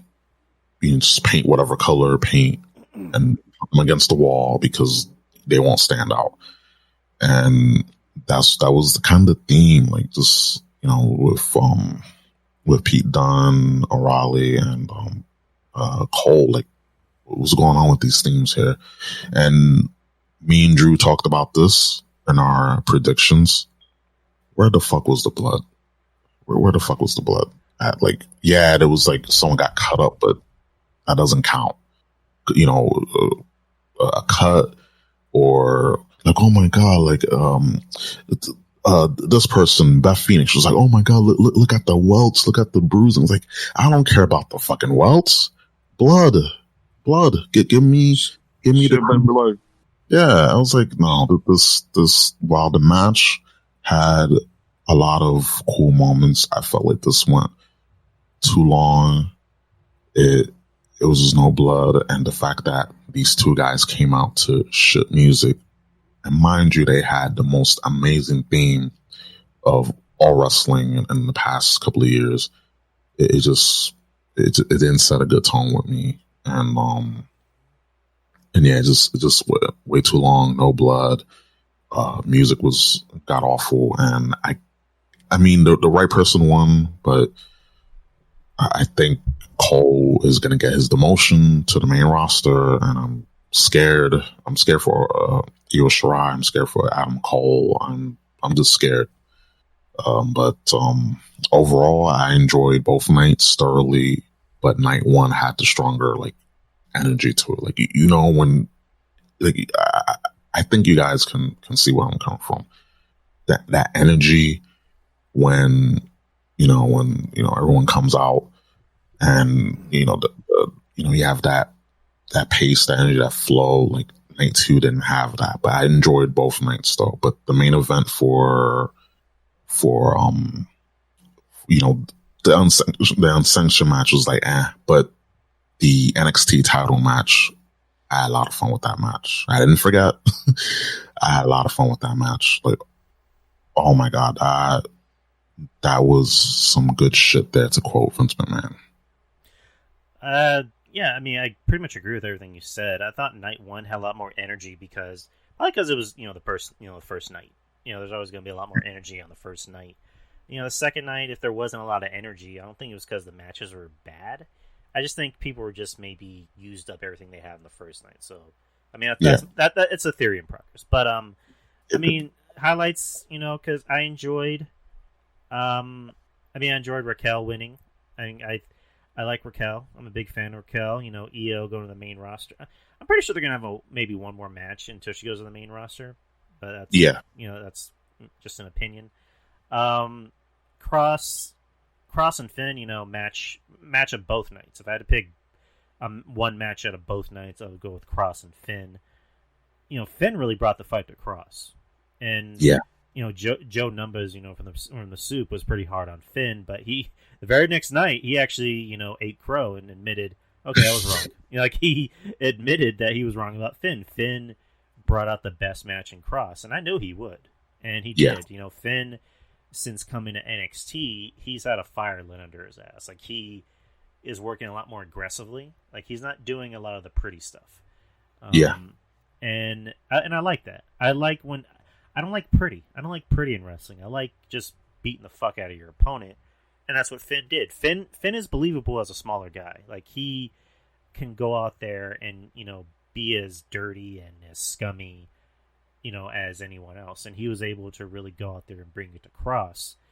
Like, there was at one point when he had Cross in that submission. I'm like, holy shit. Is Cross actually going to tap out? And no, Cross ended up just beating the fuck out of him. Like, he beat him with a close, well, not even a clothesline, but like a punch to the back of the head. Like, that's how fucking hardcore that was.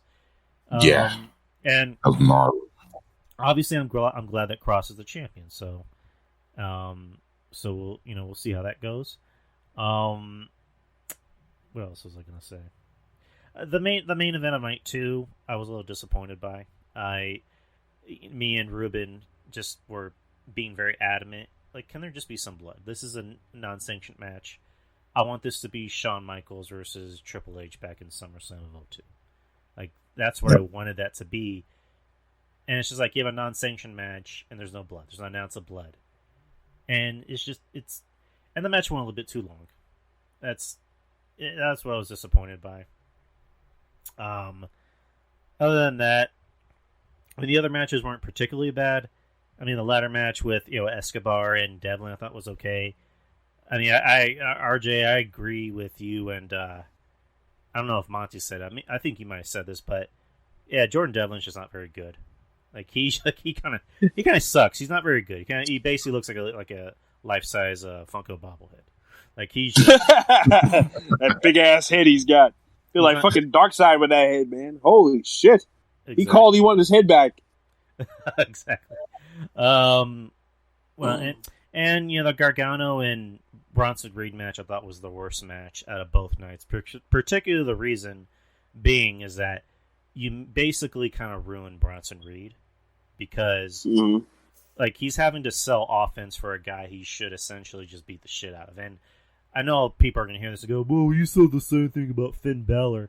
Finn Balor at least looks believable. Like if Finn Balor were trying to take shots at Bronson Reed, it would at least look somewhat believable. But at the same time, Finn knows his limits. Finn wouldn't be trying to do a lot of that reckless shit that Gargano does. If he's in a ring with a guy like Cross, he's going to know his strengths, and he's going to play to it with Cross, and he's also going to try and wrestle Cross's match. With Gargano I've noticed tries to put himself over more in matches rather than put his opponents over. I noticed that too. I noticed that too. He's become pretty much the embodiment of what we thought Triple H was in the early 2000s, which is, I'm going to put my moves over, not put my opponent over. It's just unfortunate because there was one spot in particular that I thought was just like, it was comical and also frustrating where Gargano is going for that. Usually it's a DDT, but he's just like aiming at Bronson Reed's chest. And the whole time Bronson Reed is supposed to, I guess, quote unquote, sell that he hurt his chest, but he's grabbing his titty. I'm like, so did he hurt his titty or his chest or what the fuck? So this match I thought was the worst match of both nights because it made Bronson Reed look like a pussy, pretty much. Yeah. And he's not coming back after this. I can guarantee you. They've kind of ruined him. Nah, he's finished. Yep. They gotta call him. They gotta call him up to the main roster after that. There's too many starts and stops with him, and it's some of it's his fault too because he's been getting injured. So he's got to control the injuries as well. So a lot of the start and stops is his fault. But I think he's done. I don't think he can heat him up again after this. Well, I mean, I don't even think he'll survive on the main roster personally because I think Vince is going to see that and go, "All right, we're gonna make you the new Funkasaurus." He's gonna dance. You best believe he's gonna be dancing like Joey Number said. Like Joey Number said, you better call him and teach him how to do the Cabbage Patch right now.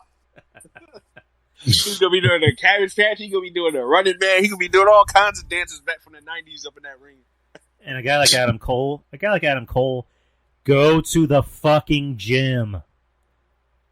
Like Adam Cole, but he's painfully thin. Painfully thin. Take like Johnny Gargano has the whey. A lot of these guys on the on NXT need to take whey, like whey powder protein shakes. Lift some weight. Mass gainer. Get that mass gainer. Yeah, it's just like you look at Kyle O'Reilly. Does Kyle O'Reilly sleep? Like the guy looks like he doesn't sleep. Those bags. Holy shit. I don't know if he's trying to go for the emaciated look, the sell he's depressed because Adam Cole broke up the Undisputed Era, but holy shit, if he is, that's method acting right there. And if it's not, god damn, you gotta go to sleep, son. It's like Kyle, you look tired. Long night? Yeah. It's like, yeah, long night. There's no chance in hell Adam Cole is going to be on Vince McMahon's television looking like that. Like there really just isn't. Let alone being in the main event of WrestleMania. I don't know. He could talk. Well, he can talk, but he's got that on his side. And Vince, you know how Vince likes talkers. So Cole will have a role as long as Vince wants him to have a role.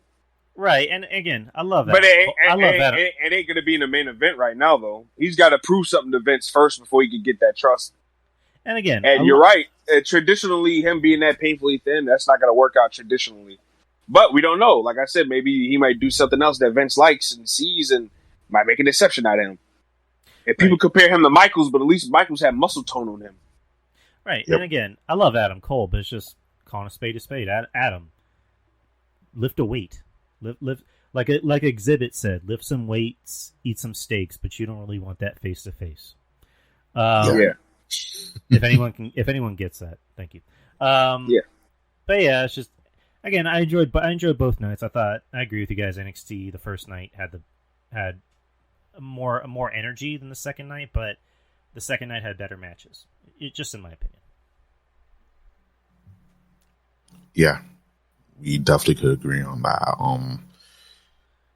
Yeah, like I thoroughly enjoyed Takeover. I was like pumped for both nights, and there were a lot of good matches. There was some, just questionable stuff, but at the end of the day, like we all had, I'm sure everyone enjoyed themselves, but there was some questionable choices, like Bronson Reed. If it wasn't gonna have Bronson Reed win, then they should have had that spot put in for Loomis. I guess that's what they're gonna go towards, but I don't know. Like that's just questionable booking right there. And what was the other issue I had? The other issue I had with the ladder match, like you said, Devlin's is like just a vanilla Finn Balor, and Finn Balor, he's he has, I don't say a generic look, but in the ring he's more believable. His stuff hurts. Devlin just, I don't know what's with these NXT UK guys. I just don't know, but very small guys. A lot of those guys are very small. Yeah. Which is weird because, there was a legend that Triple H did not like small guys. Yeah. That's what I heard. It's kind of funny. And so it's kind of funny now that that's all Triple H is giving pushes to now is a bunch of smaller guys. Yeah.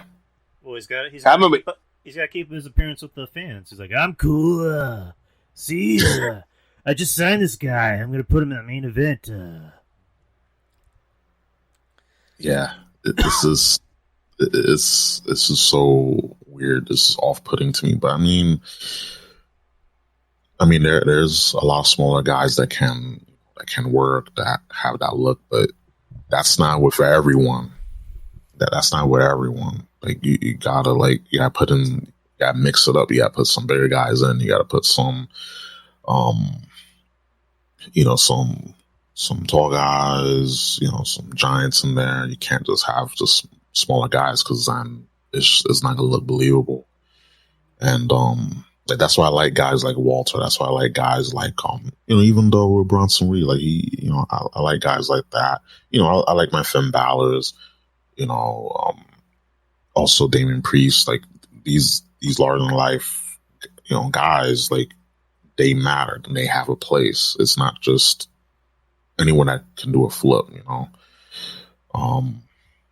But yeah, like something about NXT UK, I feel like the women's division is much better, comparison. But that's just me. But yeah, but I had fun with not only with WrestleMania earlier tonight, but with NXT Takeover. I wonder when's the next Takeover. That's my question. If I had to guess, because there's probably going to be one before SummerSlam, and they usually have these random ones that they put on TV, in midsummer. So, yeah. But so RJ, you said you can't do a show tomorrow night. Yeah, I'm not gonna be available tomorrow. Okay, I gotta work tomorrow night. Oh shit! I thought you were off all weekend. No, Oh, shit. I worked last night. Was off tonight, but I gotta go back tomorrow. So, goddamn, that's a shame. Man. Yeah, I know, right? But yeah, man, I appreciate you for coming on. Go ahead and plug your stuff, dude. You can catch me on Twitter at Lil RJ Unlimited. I follow everybody back. Catch my solo show, RJ and the Savage Squad. I didn't do an episode this week, but I did an episode a couple weeks ago with my friend Tiff. So go ahead and check that out. And yeah, we'll be back and we'll do some stuff. There's a lot of different production stuff that I'm waiting on right now, so to kind of set a lot of things into motion. And yeah, check me out on the Brother Monty podcast as well. I co-host that, so yeah, just check our stuff out. Let us know what you think, and we usually get back to everybody and stuff like that. And we just like conversation and stuff like that. Now, sometimes I ain't gonna lie to you. Sometimes I be up early, from work and everything like that. And I crash hard during the day. So it's kind of hard to keep up with certain things. So if I don't get back to you sometimes, it's not because I ignore you. It's because I fell asleep.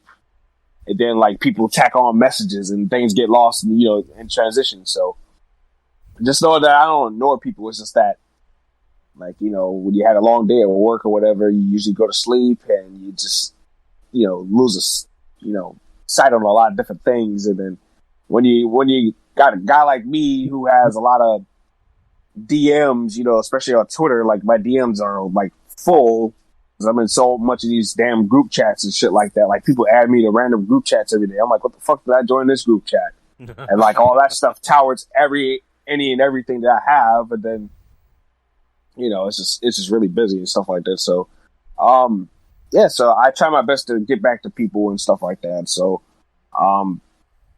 yeah, but if anybody ever has an idea for a show or if anybody wants to record, want to get their voice out there, just hit me up and let me know and we'll do a show. We'll set something up. I'm never against it at all. I just ask that you don't go on and, be trolls and act stupid. That's my only request. You can talk about whatever you want to talk about, but as long as it just, it's respectful and you're not trying to troll and, do a bunch of, stupid shit, that's always good. Facts. Well, I mean, I'm always off Tuesdays, dude, so if you want to do a show, just hit me up. Yeah, for sure. Right, yeah, so I look like I'm going back to being off on Tuesdays and Wednesdays. I got another Saturday off after this, but it look like I'm gonna be back off on Tuesdays and Wednesdays again. So, Sweet, man. Awesome. Go ahead. So I'll be able to do NXT reviews if you ever want to, do them. Absolutely. I was actually going to Ruben, go ahead and plug yourself. I'll make the announcement. Go ahead. Okay. All right. So once again, thanks for having me, Drew, and it was fun as always, RJ. Just chatting with you. Yeah, like guys are awesome. You can find me on Twitter, the cesspool of the internet. I'm at Ruben Prime _3. Find me on there. Again, we can chat. We can exchange memes, talk wrestling, the whole nine. You can also find my podcasts on just any major platform that's available. The Ruben Prime podcast. Also have a website, RubenPrimeTV.com. Also, I always upload an episode every week. Just getting back into that. We discuss a little bit of everything. We talk current events. We talk sports a little bit. We talk pop culture, movies, video games, all that stuff. And, I'm trying to get some guests on to, just talk about whatever. Nothing's usually off limits there. Just we can talk, chat, have conversation. And yeah, once again, thanks for having me. Oh, and I'm on Twitch as well, twitch.tv/Prime3. I play, same thing, just chat while watch me play games and fail and, just try to catch me when I go live. And yeah, the best place is just Twitter. I say the best place to contact me is on Twitter. So again, that's Ruben Prime _3, and we can chop it up. What days do you usually record, Ruben? I record Fridays. It's a mix between Fridays and Sundays. Oh, okay.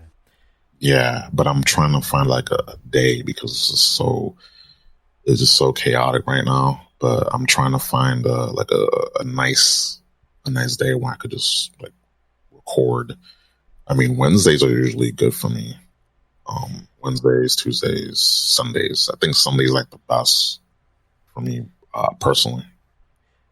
Yeah, because I'm off Tuesdays and Wednesdays, so like I definitely want to be on your show. Like we should definitely set something up pretty soon, dude. Yeah, we definitely will. We can talk after the show. I'm down. Like I'm down to have guests. I don't shy away from having people on because it's something I want to do. And, it's good to, it's good when you have these, multi-man shows when you can just feed off of the other person and you get to hear different perspectives and sides and, just, it's better. Like, you're not lonely. Yeah, you're right. And it's a good thing for our supporters too. Because, now that you're kicking into, another door to listen to somebody else, because, if you have somebody that's supporting you that want to hear you, now you're being exposed to two other listeners and stuff like that. And that's how I think it should be. Like, that's why I'm never opposed to collabing with a lot of other different people. You know what I'm saying? Because I think it's a good idea for everybody. Like Monty says all the time, everybody eats, you know what I'm saying? So I think that's definitely a great way to go as far as networking and stuff. Exactly. Yeah. Right. And I'm, I don't mean to make myself sound big, but it's just like, I'm glad I can use this platform to help people, to get people noticed. Someone like RJ, someone like Monty, someone like Ruben, even someone like Kevin Castle, who needs all the help he can get. I'm playing. Oh God. he needs all the help he can get. Or, like a Jeff Littman. I'm not trying to say I'm like, on the level of a Kevin Castle, but, I just, again, at the same time, even if I were on a, top of the food chain or lower or middle, I still like to help people. I still like to give people that platform. So if I can do anything to help people, if I can do anything to help you guys know I'm always here. Right. Definitely. And I appreciate that. Yep, appreciate it. But the announcement I was going to make was that, okay, so since NXT is moving to Tuesdays, and kind of the point of the show when I moved it to Wednesdays was mainly to cover both NXT and AEW. And because before I used to have the shows on Thursdays, and it was easy to, watch one show, which was mainly NXT, and then watch AEW like the next day and just like gauge that. And then I also was able to, fast forward. But that's not here or there.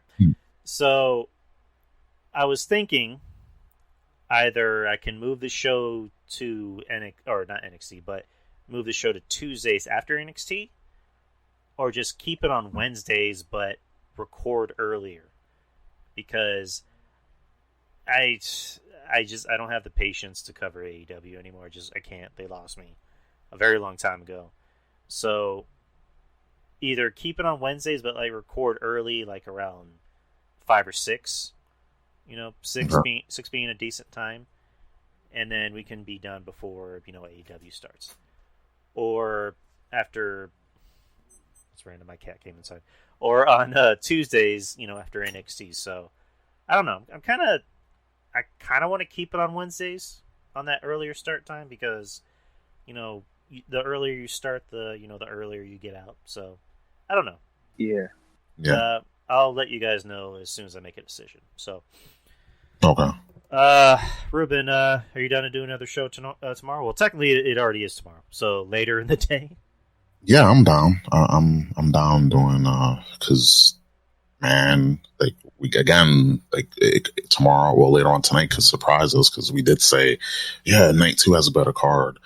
But yeah, I'm totally down.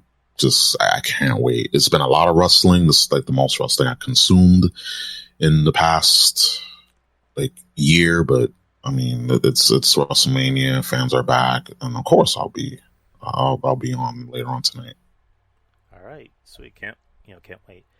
All right, boys. It is late. It is 1 a.m. It's actually 1:01 a.m. here in San Antonio. So let's call it a night. Much love, guys. Much love to everybody else who listens and supports. Wrestling Soup, Kevin Castle, Trez, RJ, Monty, Ruben Prime, and Wrestling Court, Breaking the Apocalypse, Fall Scout Radio, and pretty much everyone else that listens to the show. So much love to everyone, guys. And you heard it. You heard it here first. We're doing another show tomorrow, night 2. Ruben will be back. Maybe I might find another guest, or a third guest. I'm sorry, third guest. Just because I like doing these multi-man shows. It's they're always fun. They're long, but they're very fun. But anyways, guys, I'm gonna end the show. I will upload it tomorrow morning. But much love, guys, and get some rest. It's gonna be a long day tomorrow. Definitely. Sure. Definitely will. All right, guys. I'll catch you guys later. Later. And Ruben, I have your number. I'll text you a little bit later. Okay, no problem. All right, take care, brother. You too. Bye. The Drew Yari Show. It's Drew Yari. It's Drew Yari. The Drew Yari Show. It's Drew Yari. It's Drew Yari. The Drew Yari Show. It's Drew Yari. The Drew Yari Show. It's Drew Yari. The Drew Yari Show.